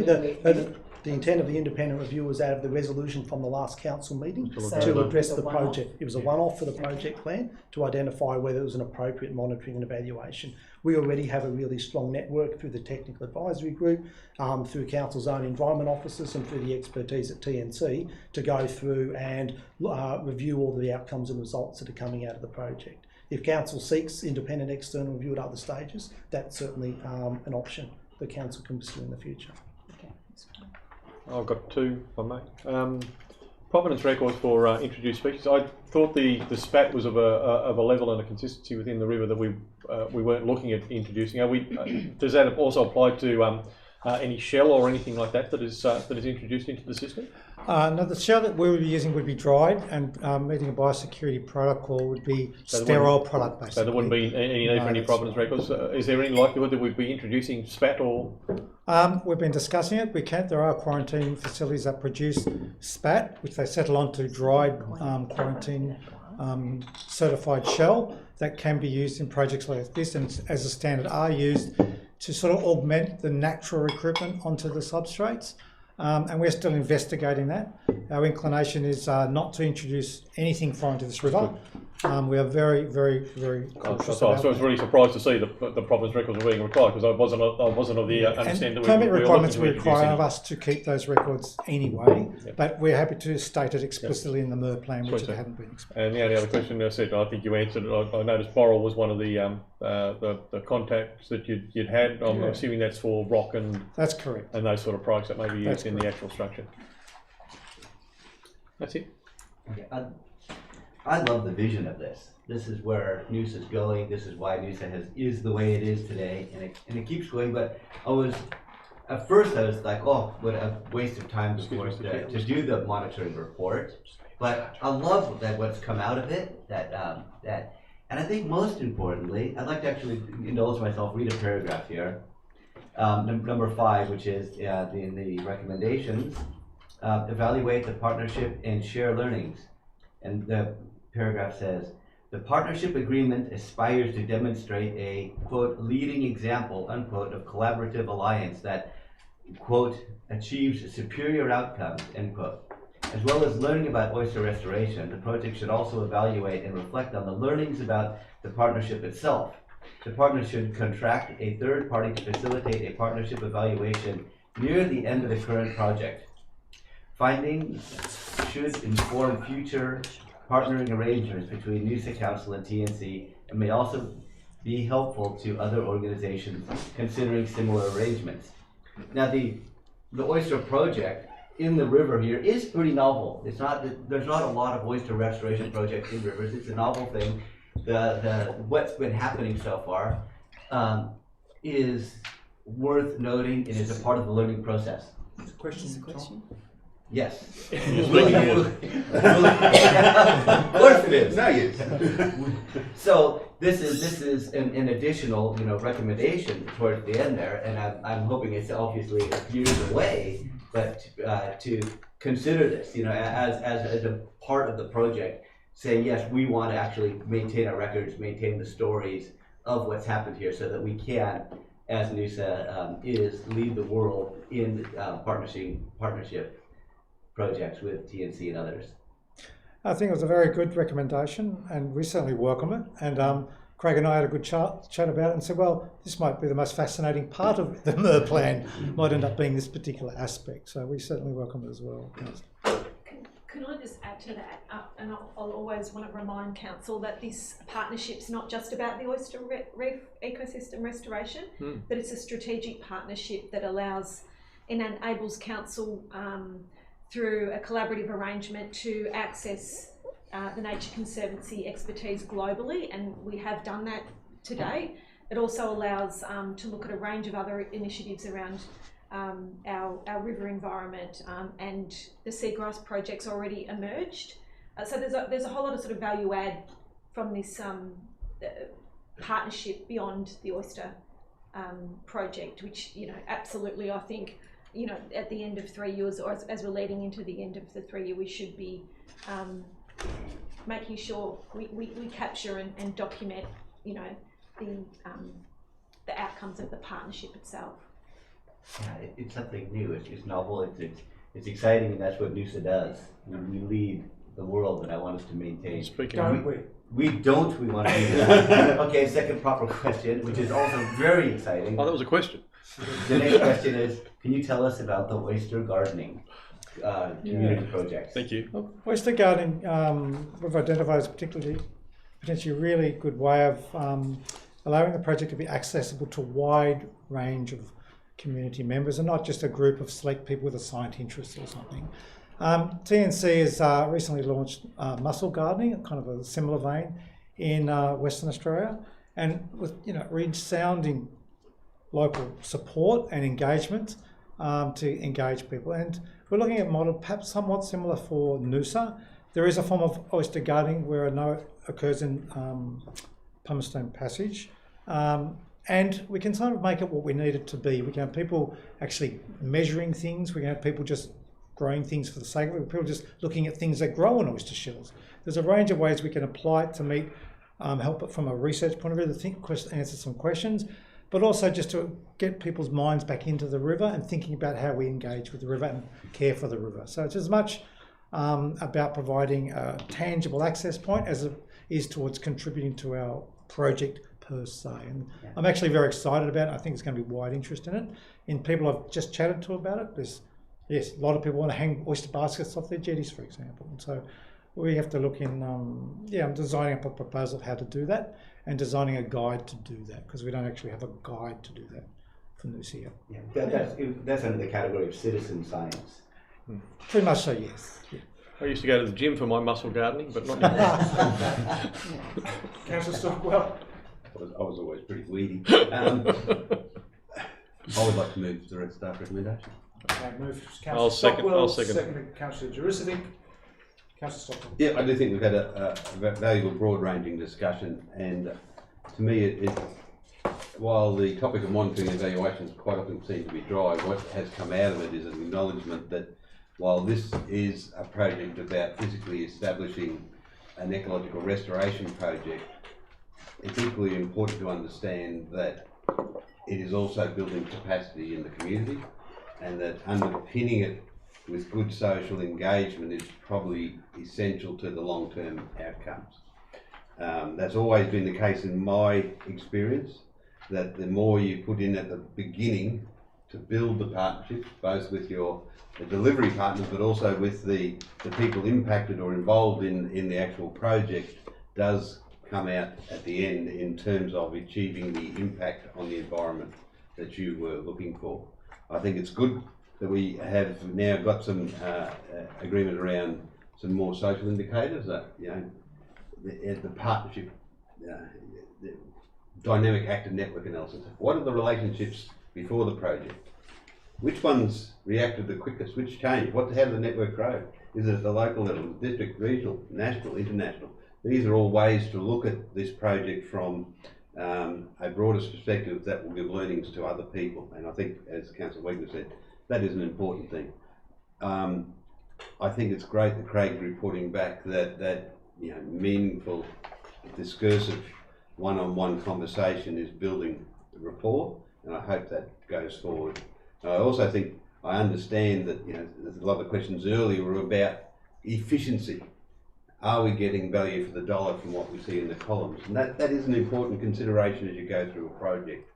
To me, at this stage, we're also looking at effectiveness. Is the way we're doing the project going to lead to the impact that we wish to have? And that's, the impact is something that we can only measure down the track. So to me, I think it sounds like the project is progressing well. With any large project, you do have to be flexible with the timelines for milestones. As Craig said, you want to get to the milestone having achieved it and the quality of that milestone rather than achieve it on time and the quality not being there. So I do think that we need to trust our directors and our managers to work with TNC in a partnership approach to make sure that we're getting both quality in an effective and efficient manner, and happy to receive this report and go with the staff recommendation. Other councillors with respect to the motion? Support what Councillor Stockwell said. It's good to read the number of engagements you've had and the diversity of engagements you've had already, Craig. I think it shows that a cross-section of the community, from commercial fishermen to environmental groups and even into suppliers that will be providing that equipment have already been engaged in the process of how this goes forward, ensuring that the right type of materials are available to succeed in this project going forward. Great to see some citizen science and oyster gardening being proposed in there as well. The sort of things are going. Having another entity have a look at the management plan going forward and suggest some minor tweaks in that, and being favourable in looking at how that can improve your own process. I think is good. And never something that anyone should fear to turn around and have your own peers review your work and that. And again, I think there are only minor tweaks here and there, so which it does show the robustness. But even the most robust report can have elements of improvement there. So all well and good. I was looking forward to the day when we can start to hear about oysters going into the river and the gardening being undertaken. So well done. Thank you, Councillor. I'll take the opportunity to thank you personally, Craig, for TNC's professional and open approach to this partnership. It is a highly valued partnership. As Kim mentioned, it's a value-added partnership. There's other works that you're graciously undertaking in terms of giving us a better understanding about seagrass beds in the Noosa River system and how they can be restored. I note the legwork that you've done one-on-one to meet with 67 stakeholders, including recreational and commercial fishers and interested people probably who aren't even mentioned here. Residents who may pull you up and have those one-on-one conversations in the street, which is just as important. Look, thank you for the work you're doing, and it is a highly valued partnership. Thank you, Councillor. Councillor Stockwell, you wish to close? Put the motion, those in favour? That's Councillor Wegener, Stockwell, Juricevic, Wilkie. Those against, Councillor Stewart, Finzel and Lawrenson. The motion's carried. Thank you very much. Thank you. Thank you. Thank you, Craig. Thanks, Craig. Thanks, Craig. Thank you. Next item is item 8, use of the Lions Park, Noosa Heads for car parking. Welcome Clint and Carl and Joe. Yes. The whole team's here. Huh? Yes. Need 3 people. The report writer's not here. Councillor, Okay. yeah, Councillor, Councillor Stewart. I'd like to move a motion in this regard. Okay. Would you like me to read out the whole motion or just the amendment? Just the addition. The Council note the report by the Project Manager, Transport Innovation to the General Committee meeting dated 14th of September 2020 and C. Approve the one-off use of the Noosa Heads Lions Park Reserve for paid parking over the 2020 September holiday period from the 19th of September 2020 till the 5th of October 2020 with delegation to the CEO to reduce the days subject to weather and advice from the Council COVID Safe Team. And following on D, consult with the community on the use of the Noosa Heads Lions Park Reserve for paid parking on long weekends and all school holidays only during the period of the COVID pandemic. Thank you. We have a seconder for the motion. I'll second. Seconded, Councillor Juristic. You've already seen there. Yeah. Okay. Thank you. Speak to. I agree with the staff recommendation. How I would, in light of my motion, take their recommendation one step further and put to council that we approve the one-off use of the Noosa Heads Lions Park Reserve for paid parking over the 2020 September school holiday period. The recommendation is that we should undertake community consultation if we wish to use the park for additional periods, including long weekends and all school holidays. I don't disagree with this, but September school holidays is in 5 days. We cannot and do not have the time for community consultation for the upcoming holidays which are upon us. We faced exactly the same predicament with our inability for community consultation with monies received from state and feds for grants obtained. Governments needed our answer and they needed it quickly. There was no time for community feedback for consultation. Similarly, we were not able to engage the community in regards to our budget, but we will, and we are sticking to that promise. The point is, these are unprecedented times. We are on the fly. We are not business as usual. We're not, let's wait and see how it goes. We must act now, and we must act with kindness, compassion, and understanding. We must be flexible, and we must be supportive. Never before has our businesses and our community needed it more. These are unprecedented times, and we are all navigating uncharted waters. We know we are going to be absolutely inundated with visitors over our September school holidays, and we know that the only way they can get to us is via car, and we need increased parks. Not just for them, but for our residents too. Take it from someone who is having a staycation in her own hometown. I bet I'm not the only one doing that. Our residents need the parks as well. Similarly, with COVID at the forefront of our minds, a lot of people aren't keen on public transport, choosing to use their own vehicles instead. Again, further reasons why we will need to have increased cars in our area, car parks in our area over the holidays. Also, it should be noted that Lions Park was not used as a car park over the Easter period, as it normally is allowed. COVID put paid to that. The use of the park for parking in the September holidays is putting no additional pressure on the park. It is merely using the opportunity that was forgone at Easter. Measures are in place that if it is raining, if it's wet weather, it is at the CEO's discretion to decide whether or not to open the car park. The same rules and regulations apply to September school holidays as they would for Christmas and Easter periods. I haven't addressed the financial benefits to both Council and the Lions Club, but they are worth noting. The revenue received, especially for a not-for-profit in our community, is significant and can't be overlooked. Much good could be done from the additional funds the Lions Club would receive should we open the park over September school holidays to parking.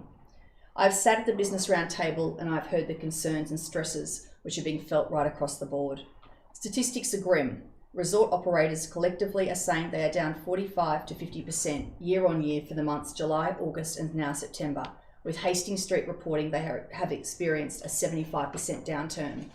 If we're going to talk the talk and support our own, then we must walk the walk. The period I'm asking for is 2 weeks. It is not for months on end, but those 2 weeks will do much to assist our community, our businesses, and beyond that. Our decision here today sends a clear message that says, we are with you, we have your back. We can't look at this decision in light of what we usually would. We must look at it in light of what we are currently facing. Yes, there are reasons why we should focus on alternate means of transport, but we're not there yet. And certainly we're not there in 5 days. The cars are coming and they will arrive in days. We need a solution and we need it quickly. It's temporary, as I said, only 2 weeks. But I bet if we asked our businesses what that means to them, if it would make a difference, it may just keep them afloat and it may just see them through. Thank you. Question for staff. Has anybody approached the Lions Club to see if they've got the capacity to be available for September school holidays? Yes, I have. And the answer is? So they need as much warning as possible, but I've briefed them that it could be a possibility, so they've got that on the back burner. They said they will act. And they would be able to move in there within. Okay, thank you. Oh, that's good. In regards to Council's share of revenue from the car parking, my understanding it's split with the Lions Park. What do we actually use that revenue for? So 50%, so it goes straight back into park refurbishment, purchase of the tickets, the barricades around the playground, and the traffic control, because we actually use those traffic control to also assist getting the pedestrians from Lions Park, you know, the impact of the vehicles. So it all goes back into the Go Noosa initiatives. Fantastic. Question. What is the purpose of consultation? I note that DNRME has said, as the proposed use as a car park is inconsistent with the current purpose of the reserve, DNRME considers public consultation to be undertaken by council to determine the land is no longer required for its dedicated purpose. Is that the intent of our consultation?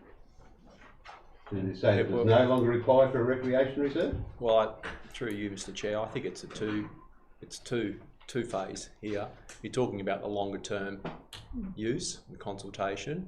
There's also, as Councillor Stewart's pointed out, a very short term issue that we have to deal with as well. So, you know, I think longer term there's actually a role for it, depending on how long this short term arrangement goes for. Yeah, because implicitly, if this motion implicitly says we want to change the nature of the reserve, then I won't support it. And I don't see what consultation will achieve in terms of having emergent provisions during COVID. So that's one there. It's my understanding, though, that the only addition to this, to the staff recommendation, is the addition of 2 weeks parking over September. That is the only addition. Correct. I'm happy with that. I just don't. Yeah. I think it's point D. If we don't know what we're consulting on, then it's silly to have a recommendation. I read the report. I read what the DNRME said, and I can't align the two unless there's an implicit association that we think it's now the time to change the nature of reserve, which I won't support. Could I possibly add something further there? Sorry. Through Mr. Chair. I think I've got an alternate position on that, if you like, because I do tend to agree with Councillor Stockwell's observations there. I think we can, the issue of parking overall under the Land Act is deemed an inconsistent use, okay, because it's commercial use happening on community purpose land. What we can do, though, is we can make application to the state, and I've been talking to them this morning around an inconsistent ministerial approval for an inconsistent use action. That can be defined for a period of time. So there is an argument for getting that approval for a period, and then going to my point before about the longer term consultation, then working through with the community about what the park should or could be into the future. So for me, it's about, from a property perspective, about getting an approval quickly for a use, which is inconsistent, but that can be facilitated because the trustee being council makes the argument for that, and then that consultation for me, going to your point, Councillor Stockwell, is more about the longer term. So there'd be no legislative requirement to consult on an inconsistent use application? I think if it's, through Mr. Chair, I think if it's defined for a period, like if we're talking about through the COVID pandemic, or if we're talking about until we further action on the transport policy, my understanding with the state is that that's okay. My question around that then is, what are the triggers for the period of the COVID pandemic? Is it when the borders reopen? Is it when interstate air travel comes back? Is it when international air travel comes back? What I'm assuming that's what you're asking, that the element of the community consultation may be. Is that correct? Well, through you, Mr. Chair, look, the pandemic time frame is open, and I would suggest that we would revisit that once the pandemic is deemed not to be a pandemic anymore and there's relaxations happening and we're on the road out of this, then I would suggest that we would revisit. But in terms of gaining an inconsistent use approval now, we would define that around the period of the COVID-19 pandemic to provide the owner of the land, the state, with some certainty as to how long that the would time frame, because that provides them, you know, some guidelines with. But again, that certainty would work around which parameter are you going to make that certainty, you know, to create that certainty. Which parameter is the one that you're going to say is the trigger to cease? I mean, the pandemic may never go away.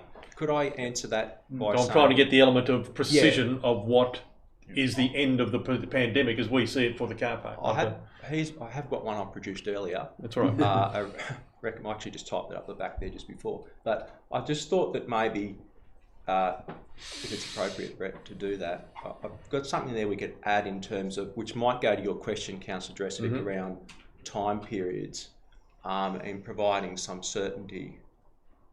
Well, I would think we'd have to go round to it. I don't think we can go to a time. That's what I'm suggesting. I don't think we go to a time period. I think we need to go to a time a trigger. This is a view you're putting. That elements. Is that question? How would you come up with a time period if you haven't got a trigger for that time period? Well, through Mr. Chair. Could there be? Can we scroll back to the recommendation further at the top? So that although we're looking for that date, could the trigger be when the short-term permit finishes, that we begin? Can we add those words in? Begin the community consultation. Well, we've got a motion before us. We're asking questions. I'm asking a question. So, Karen, you're wanting to move an amendment? Is that what you're? What you're asking is, can you move an amendment? Okay, can we include that? Yeah. I'll ask that next then. Okay, so would you like to move an amendment with those words in? Yes, I would, please. So, do you want to ask your question? No, I've asked my question. I haven't had a specific answer. What's the wording? They're waiting. Sorry, he's waiting for an answer. Yeah, I'm waiting for a specific answer to my question, Mr. Chair. Okay, we'll go to your question. Which is a time period relevant, which would mean every time that time period finishes, if the pandemic isn't over, we'd have to go back and ask again, or is it more? Would it be more pertinent to put a parameter around what that would trigger that time period, or the ceasing of that need? Can I have a supplementary? Which, no, let's just go. It is the answer to his question. Is our concern about when there's social distancing requirements for the COVID pandemic that is making people less likely to use public transport? Because that could be the trigger. When the social distancing requirements are removed, the pandemic is. Well, again, that may go on for years. Well, there's no vaccine. We may be talking years here. We've got a discussion going on here, councillors. Let's keep the questions, please. I thought it was Are you moving on?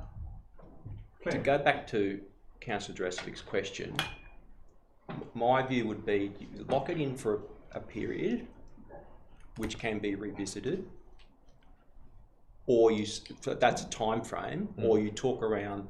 And I was a condition. I would say as well in there, just to cover all bases during the COVID-19 pandemic period, or a date. But I don't think it really matters either way, because you can go back to the state and ask for a further extension if required. If you're looking for a time frame, the most logical one would be the public health declaration by the Chief Health Officer. So while that's in force, you would say that's the period that you apply that for. Again, that could be years. Yeah. Can I move an amendment then? Well, you see, Karen, are you still wanting to move an amendment?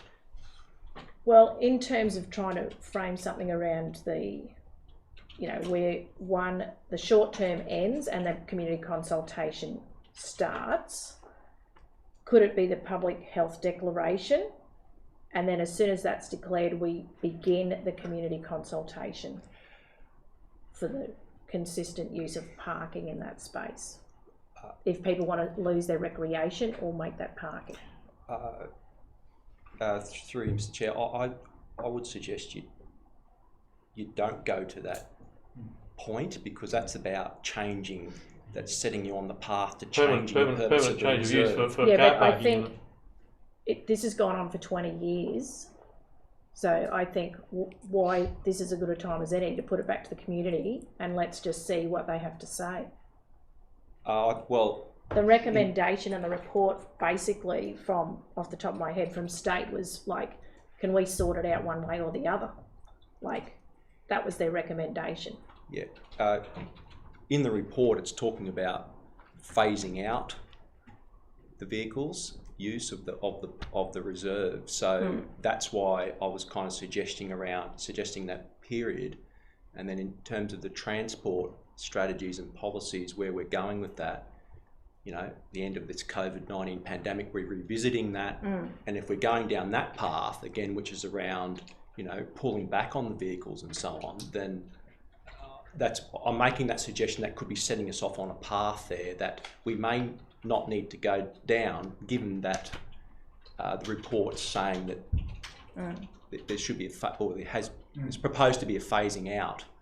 Now, I do go to your point though, it has been a long-term proposition, the parking there, but I would also make the point that the report's fairly explicit around, and you know, where we're going with the transport strategy around, you know, alternative modes of transport which we would have been in had we not have had the COVID and the reduction to buses and so on. Yeah, but as per the discussion today, we don't know how long that time frame is. Well, at the moment, the Chief Health Officer's declaration goes to 31 December 2020, and obviously between now and then we'll determine whether or not to extend it. That's a defined date that you can look at. I guess my question comes back to Heron's looking at an amendment, whether or not what you're trying to achieve with that amendment is to change, I assume, paragraph D, which is talking about what we're going to consult the community on, you know, what period. So maybe just explain what you're trying to achieve with that system of wording. Is it that you're talking long term? Well, yeah, I guess I was just trying to marry the two together because of the longevity of this 20-year. Come back to the table, make a vote, go back, and then trying to just bring that to a closure, moving forward to eliminate all these meetings and discussions and people constantly, you know, advocating for parking and all the conversation around that, or no parking. Can we, in one lump, put it all together and move forward? So we just go short-term COVID, we approve it. When that timeline finishes, we move straight into the consultation, so we don't have to come back to the table. Basically, it's just in place. We move forward. I think that's in contrast to what D currently says, is it not? Is it a complete? Yeah. So what D currently says is consult about the, I'll call it the additional use, for want of a better phrase, while the car parking. While the COVID pandemic's there. I think what Councillor Pindel's saying is the short-term COVID parking, well, again, probably wrong language there, but you know, using the area for parking while COVID's on is not what we consult with the community about, but consult on the longer term use. Yeah.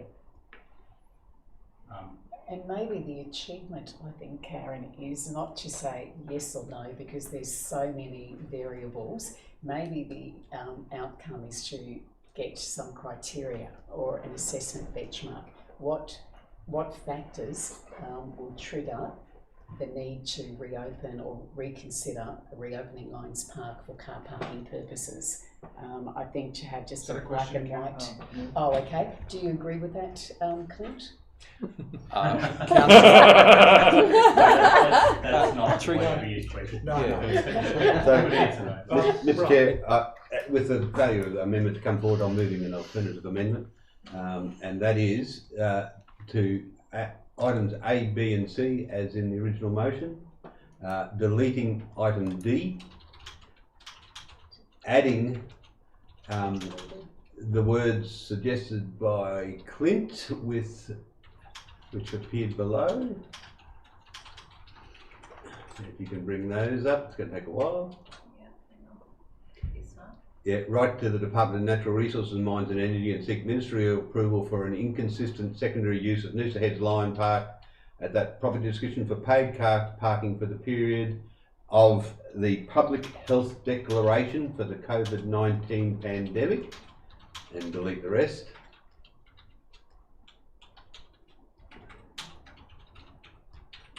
And then adding a further E.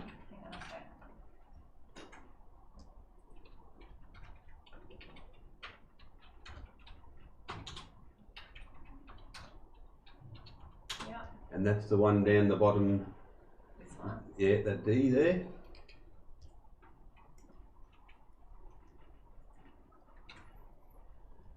That an amount equivalent to 50% of council's share of the profit from car parking in the Noosa Heads Lions Park Reserve be held in reserve and allocated to recreational improvements in Lions Park for residents and visitors alike, noting that the term profit refers to council's share of the revenue less costs associated with rectifying any damage, impact from parking on the reserve, the hire of temporary fencing to protect children at the playground and barbecue area, parking signage at Lions Park, the printing of tickets and use of traffic control to assist in the movement of pedestrians from Lions Park. Councillor, may I suggest an addition to D to add only for long weekends and school holidays during that period, not otherwise. That would suggest ongoing use endlessly during the pandemic. I'm happy with that addition. So, second use of Noosa Heads Lions Park for paid car parking during school holidays and long weekends. Long weekends, yeah. For the period of public health declaration. Is that what you intended? That's what, that was my intent, was to still take that back. I'll second that. Can I ask a question? Sorry, Councillor Jewis, can't second. Oh, okay, no, I seconded it. Sorry, I seconded it earlier. I did too. Sorry, my apologies. Want to second it? I'll second it. Okay, so just talking to that, the D I think is the right way to go. It does provide legitimacy to what we are proposing. I do think there is an argument that we do need to look at the situation as it confronts us, and it's clear that while a lot of people are jumping on a bike, that people do not like public transport, so it's likely that during our peak times that the bus services are not likely to provide the relief that we have previously enjoyed. So hence I think that's appropriate if staff are advising that we apply for that inconsistent use on a temporary grounds. I'm happy to support it on temporary grounds. The second part is that we for a long time have taken money and reinvested in transport options, where in fact if you look at any other recreation reserve where they're clubs, where the profit goes to from that in a club situation is to the actual reserve. And I think it's really important that both visitors and residents get the benefit of the commercial use of recreation reserve by enhancing the recreational facilities, the standard, whether it's play equipment, whether it's better landscaping. I just believe that there is a inherent ethical position that we don't siphon money out of a recreation reserve straight into solving more problems for the transport strategy. I think it's important that we do say this is going to benefit the community because we're going to upgrade the park as well.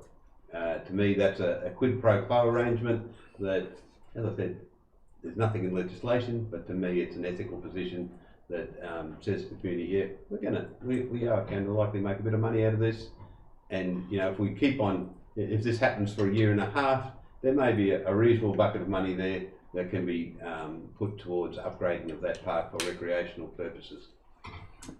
Question of Joe.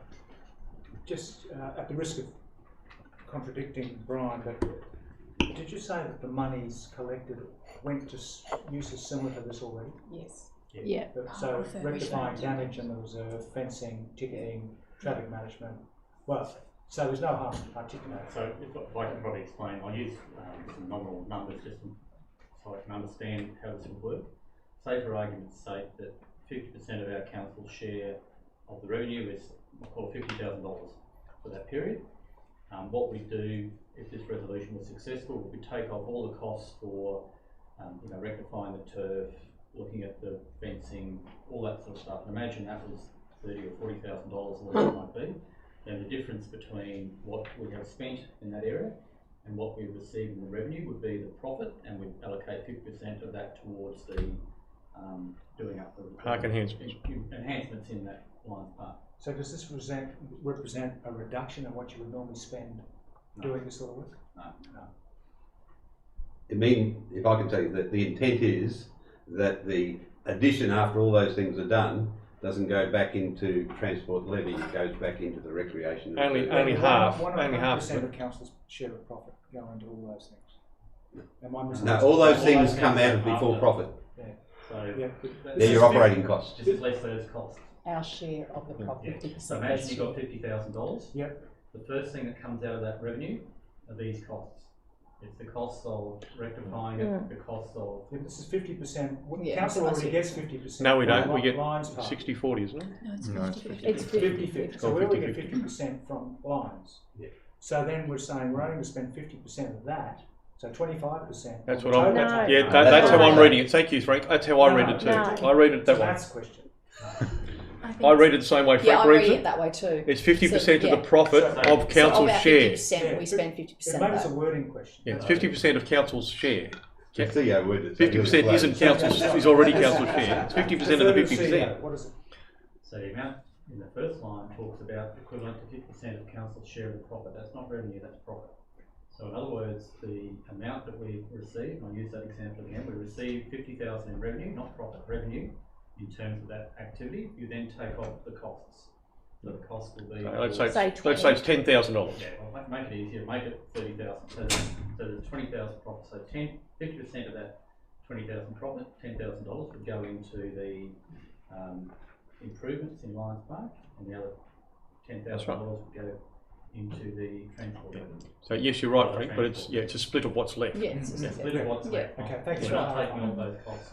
Yeah. Only applying half of those costs. Okay, thank you. But our share, 50% of the revenue, 50% is ours, 50% Lions, 50% goes to Lions before any of the costs come out, doesn't it? Yep. That's right. Any other councillors with speak Oh, questions? So Claire. Could I, Kylie, could you just pull it down so we could see the whole of Very the... confusing. Yeah, thank you. And this is what you're asking for. Yeah. Can I ask? So just to clarify, so the amendment deletes paragraph D in your Yeah. original motion, but C Well, stays, Yeah. and then adds But where are a we? new D and then a new E. Is there no reference anywhere now with regards to community consultation? No. It can be done without. Well, why was that in the report? Good question, Amanda. Oh, sorry, Clint, this is your question for you. I'm a little bit confused about Amendment D. My understanding is that council as trustee has the right to determine the use of the reserve. The advice that was given in June 2020 actually stipulates that and says that council should consider, and I've circled the word consider. There's no obligation for us to request public consultation, so I'm actually not quite happy with D. Can you expand on that? Have I understood correctly that we actually, as trustees, have the right to determine the use of council land? State land. Through you, Mr. Chair, Councillor, we do to an extent. Now, the Land Act is pretty clear, and the supporting policies around, and it's up to the trustee to look at those policies and the guidance there to make decisions about use of land. One of the things they talk about in those policies is inconsistent use, which is a commercial use that's relatively consistent in terms of its timing, and making decisions around whether that's appropriate in the long term for that reserve. So inconsistent secondary use talks about commercial uses, because they're supposed to be community purpose reserves, you know, when you go and kick a footy or whatever. Now, all I'm saying there in terms of the process is that if we are considering this, then we should write to them formally and seek their approval, because they are the owner of the land. So in the instance of the events for the Noosa Tribe and Noosa Food and Wine, the car show, the runaway Noosa Marathon, have we written to? They only have well, they're covered under it. They're fine. They're recreational use. Yeah, and they happen once a year. So when you start to get into inconsistent uses, councillor, that are they become more and more they're happening more often, frequently, then it tips over. Sure. And again, the trustee then makes a judgment based on the policies around, okay, this is not just once a year, and it's not a community event, it's around, it's a commercial process. It's commercial activity, and because it's increasing, then it's best to seek that approval from the owner.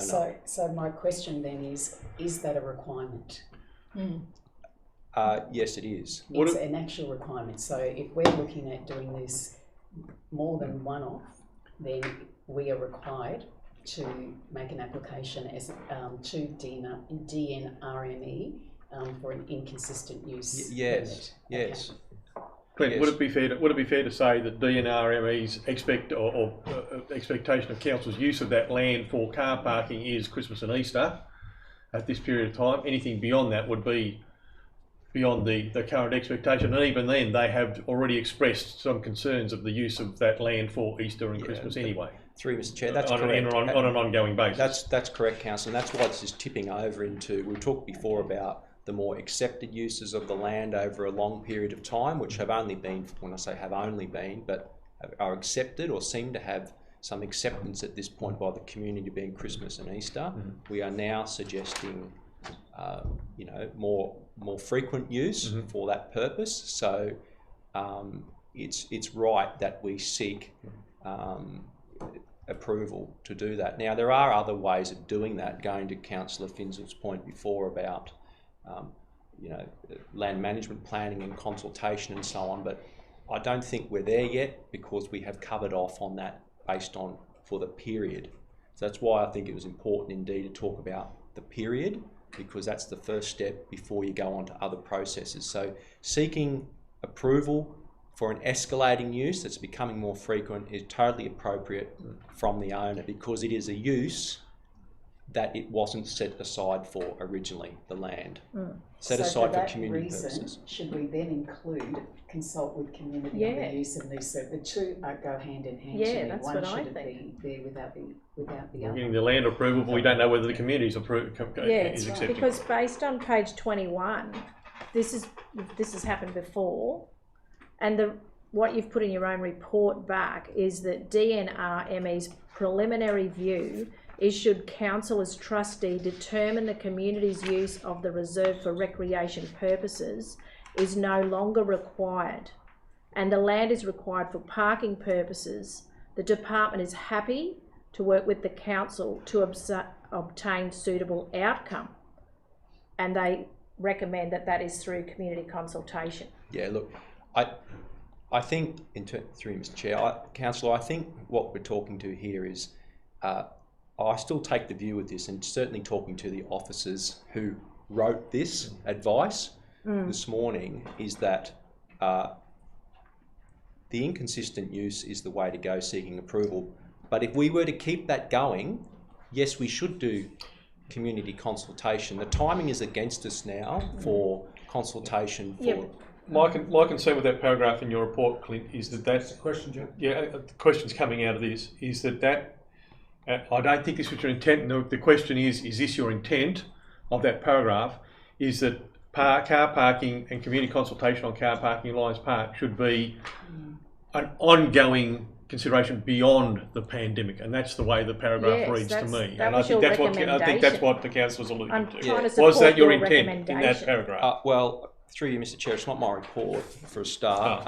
They put the recommendation. It's Adam's, actually. Sorry. Yeah, look, what I'm trying to do here is around, and look, these requests for advice happen in points at time as well. Now, given the time frames that we've got, use of the reserve for car parking could well be contentious. Going to your point, Councillor, about what the community may think of that. Going to some other views around town at the moment, it may well be that the use is acceptable in the short term, but we don't resolve from the fact that if this is going to be an ongoing situation, we should get into it and undertake the consultation. What I'm saying is, though, that I think there will be some mitigating factors around this in terms of the pandemic ending, a transport policy kicking on. Once we've got some momentum back that way, it may well fall away because we don't really have the time to do it now for September. Yeah. and the December and Easter uses are reasonably well accepted at the moment. So that buys us some time to enshrine it for a period. The state will likely be okay with that as the owner, and then we think about the mechanisms and for consultation, because it's not just a simple kind of letterbox drop. It's actually, we've got to work out through a proper process then around, okay, what are the options then for that if we were to change the use and turn it into something else? It's quite a long process under the Land Act. It's not something that happens quickly, and it needs some thinking about who are we consulting with.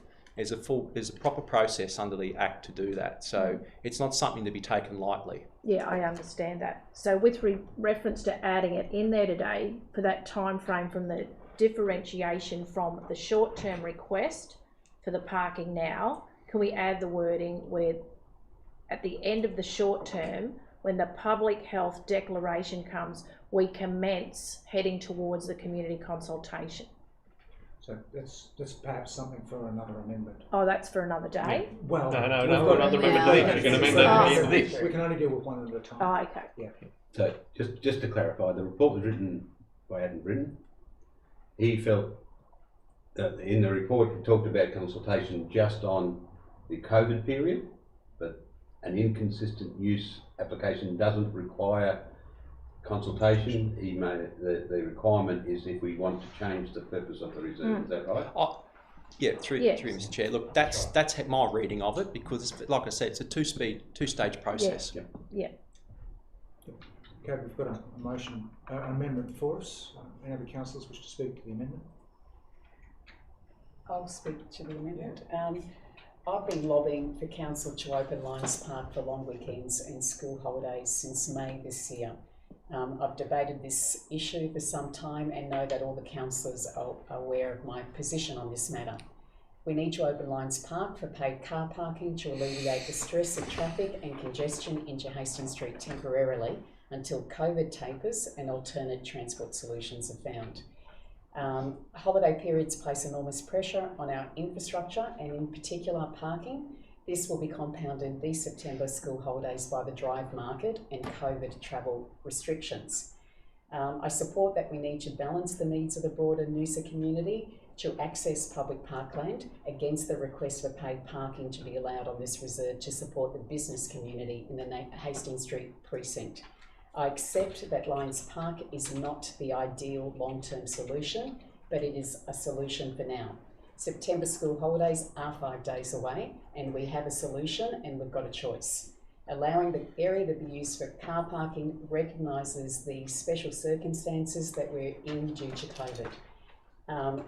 This decision that we make today impacts businesses and it also impacts residents. It's good for business to have the extra car park, but it's also great for locals wanting to drive to Noosa for a run, a walk, a surf, a day on the beach, a meal or a drink. It's about the visitor experience, it's about the local experience, and it's about business. So I'm happy to support this recommendation.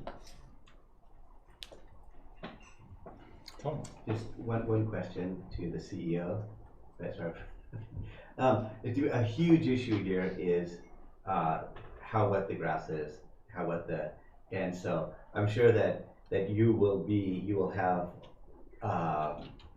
recommendations on when it can be done, when we can use it for a parking lot and when we can't, because I know that it can be torn up real bad real quickly when it's muddy. Yeah, to be very clear, I always take a very precautionary approach to this. We've had issues before where the park's been ripped up, and so if it looks like it's raining, we'll be closing it.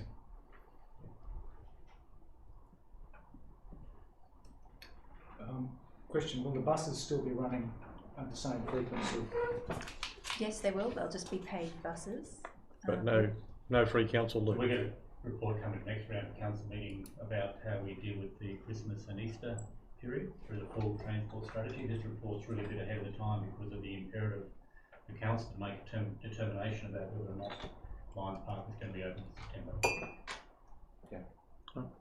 And what other measures will you have in place in terms of Go Noosa for the September holidays? Traffic control and probably the drop and go zones, so just on the outskirts so people can park at Hastings Street and then, or get dropped off at Hastings Street and then park elsewhere. And so one at Witter Circle, one at Hastings Street and one near the reef. So the drop and go zones and then the traffic control to just assist with that traffic and pedestrian movements. Joe. For the reasons that Councillor Morrison outlined and Councillor Stockwell, I'll support the motion. I think whilst we have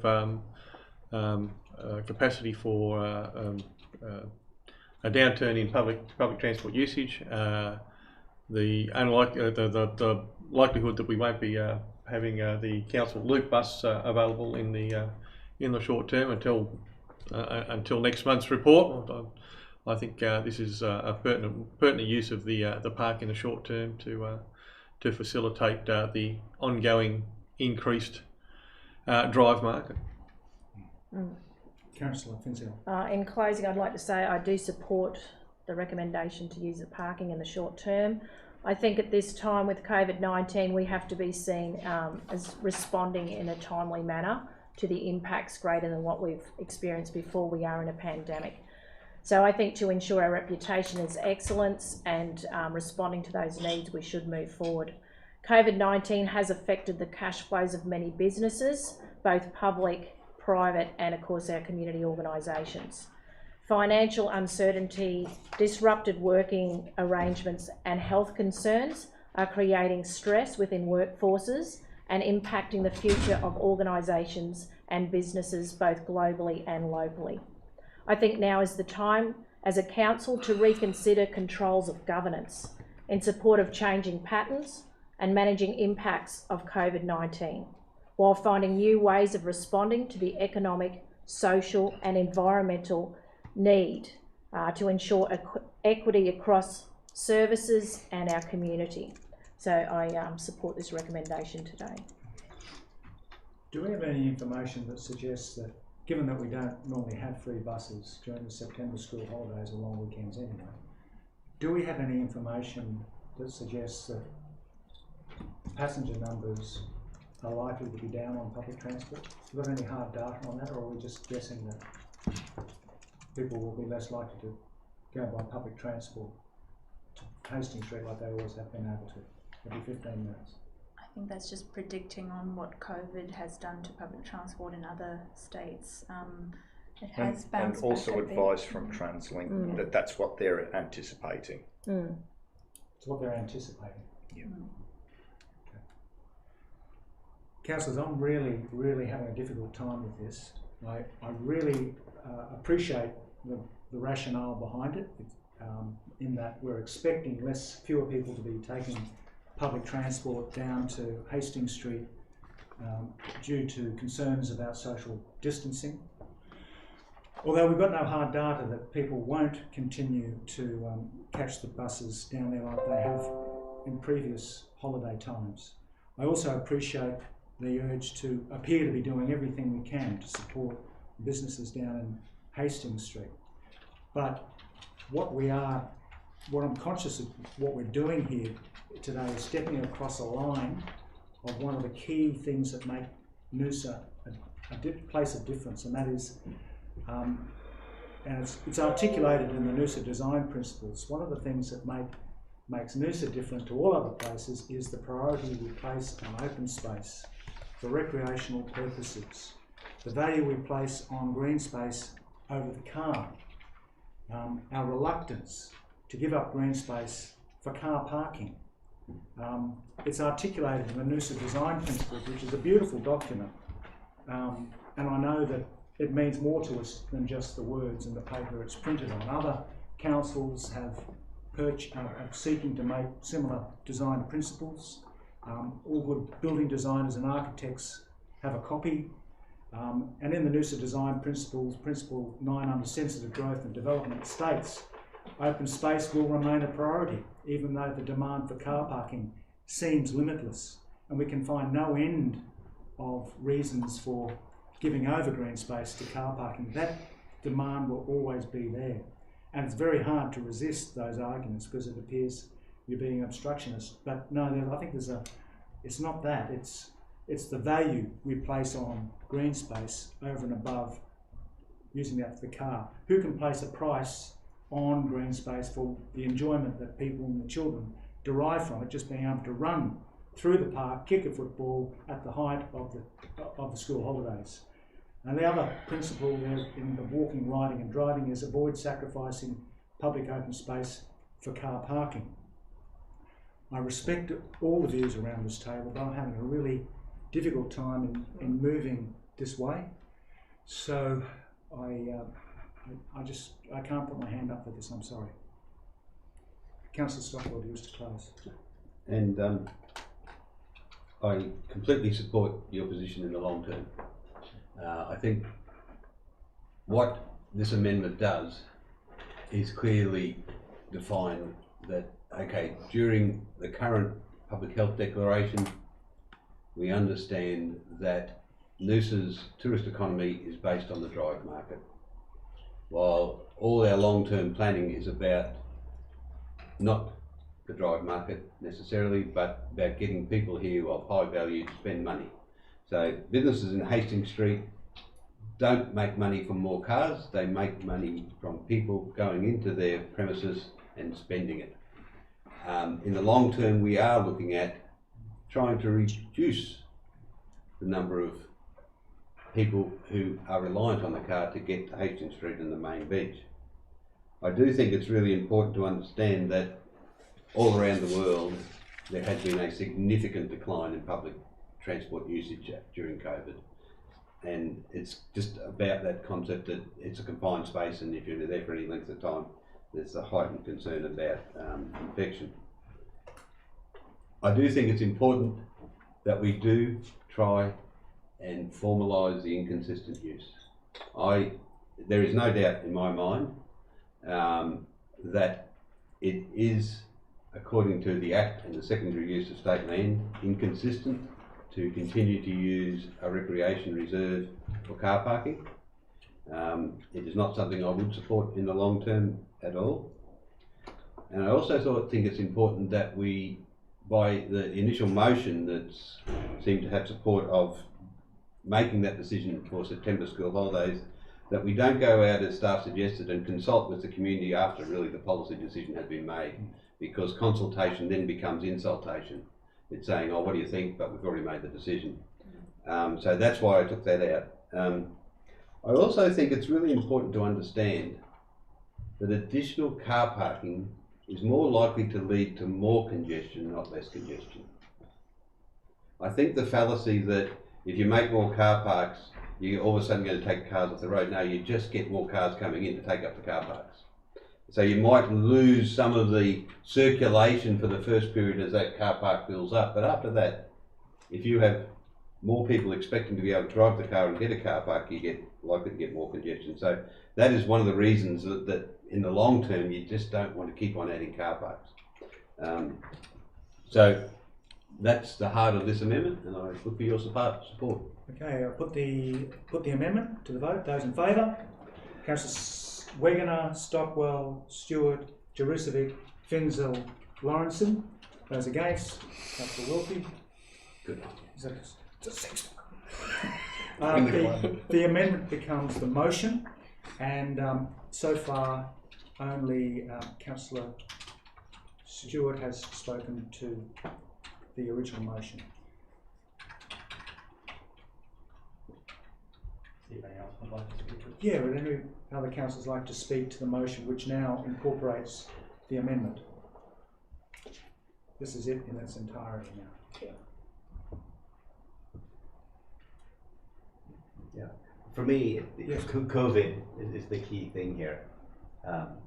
I would never agree to this under a non-COVID situation, but people are right, and there's a perception that there are people that will want to drive here that may have otherwise taken the bus under COVID consideration. So that's why I'm supporting this.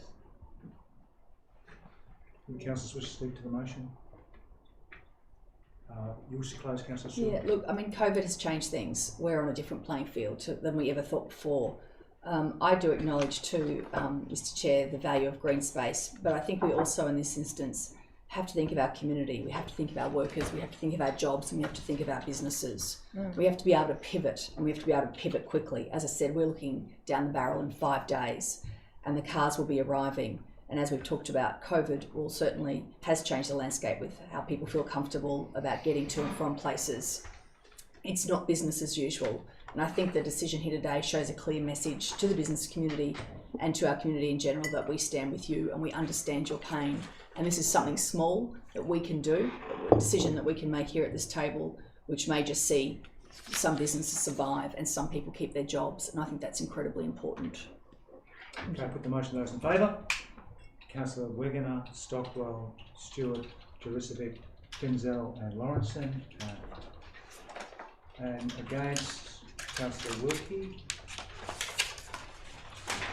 Okay, thank you. Thank you, Clint. Thank you. Thanks, Clint. thanks, thank you. Move on to item Thanks, 9, Joe. which is the financial report. Don't say so much next time, Carl. 2020.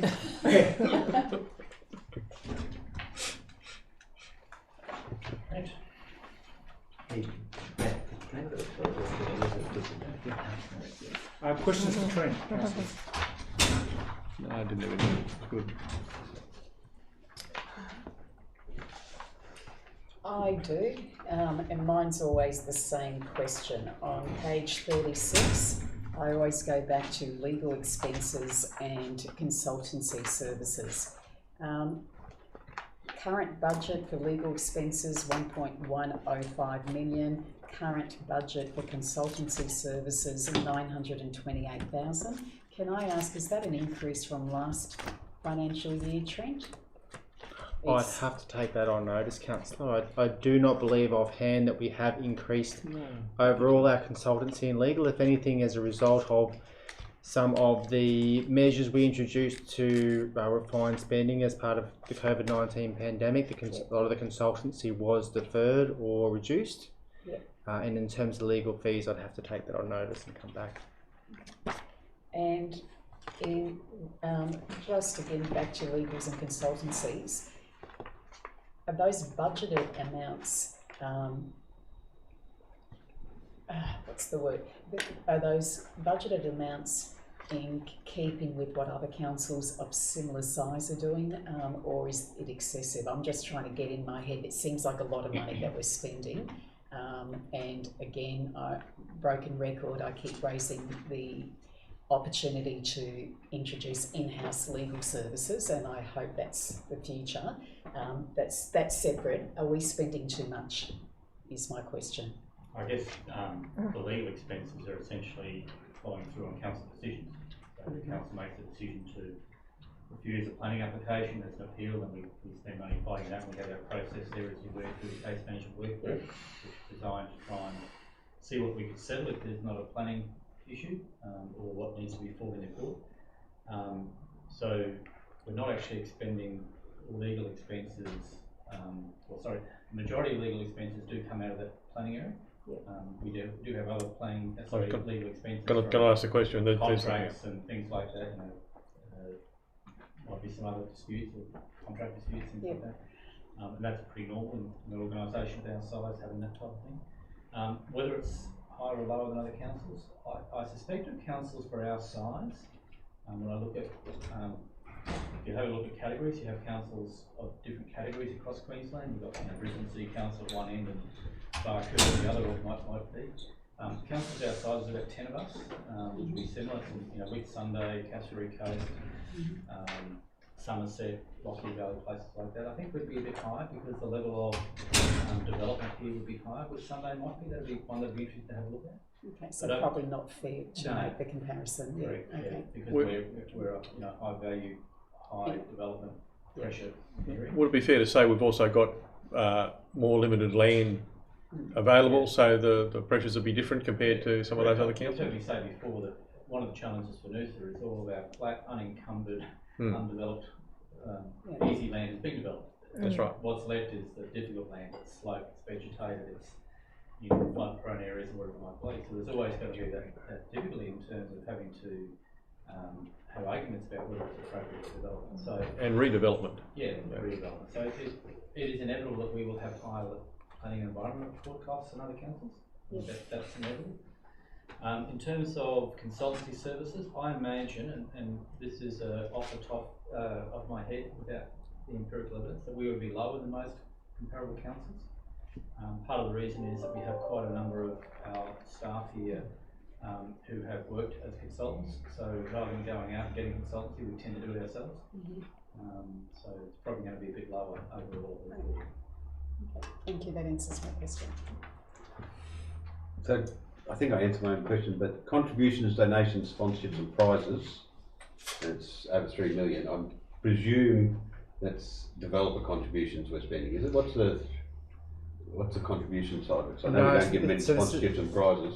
So this is our operating expenditure. It's not about the money we get. So most of that would be our annual contribution to Tourism Noosa in terms of operating contribution. The other elements of that in terms of sponsorship and prizes would come through some of the work that is undertaken through community services, particularly so the libraries and galleries, some of their competitions and gallery works, just only a very small portion of that. And in amongst that is the community grants program as well.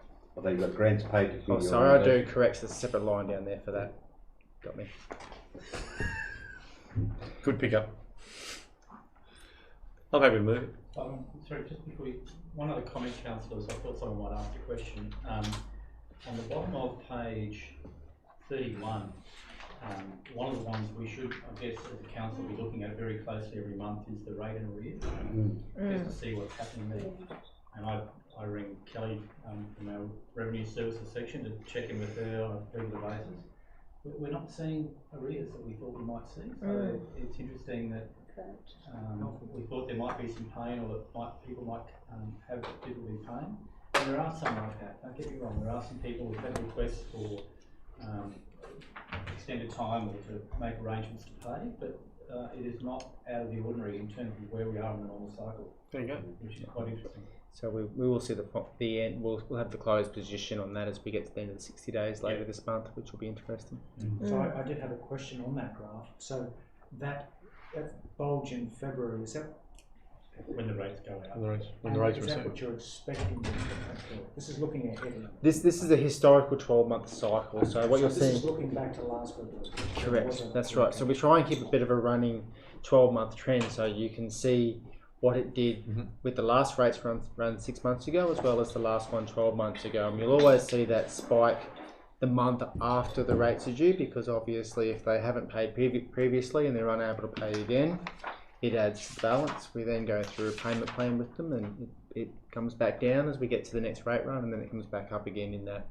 And that's what we'll face with October, as Brett was saying, where if there's been any level of indicative increase in inability to pay, we'll see that come through in next month's figures. Sorry, John.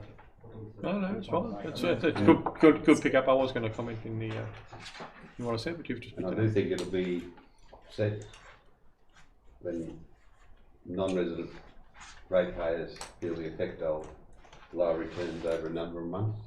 Probably the next living cycle. Yeah. Councillor Drusick's moved the motion. Do we have a seconder, please? Councillor Finzel. Jodie wishes to speak. Only that it's good to see that with the return of services, that the return of revenue is there. Obviously, it's good to see that. Grants and all the rest of it are in line with budget. Nothing is blowing out in the budget post-COVID. In fact, the results at the moment are on track or better than on track with most of the facilitation there. So I'm very pleased to see that we're in a sound financial position according to our COVID budget going forward at this point in time. Fantastic. Yeah, I'd like to say thank you, Trent, and to all the people that have been involved in all of this. I think you've engendered confidence in me, and I'm sure the rest of the team, with the great job that you guys have done in giving us recommendations and bringing us to this point in the COVID budget. So thank you for that. Thank you, Councillor. Here. Pass that on to my team. Yeah, please do. And I do want to compliment you as well on the clarity and the simple reading and the understandability of what you write to a non-economic person like myself. The graphs are brilliant. Yeah. Like Trent Grant. Yeah. See what you did there. Are you looking at the feedback that's coming in via your say? Not yet. We'll wait for all the We'll obviously wait for the consultation period to close, and then we'll compile all that feedback into a single process. So, otherwise, we jump in early and we start having a bit of a preemptive look. You can obviously get a bit excited by some of the earlier feedback, and it may well be, but once we get a complete set, it could move a totally different direction. So we'll obviously know over the next month or two how that's looking, and we'll workshop through that. We'll have to change your name from Trent to Trend Graph.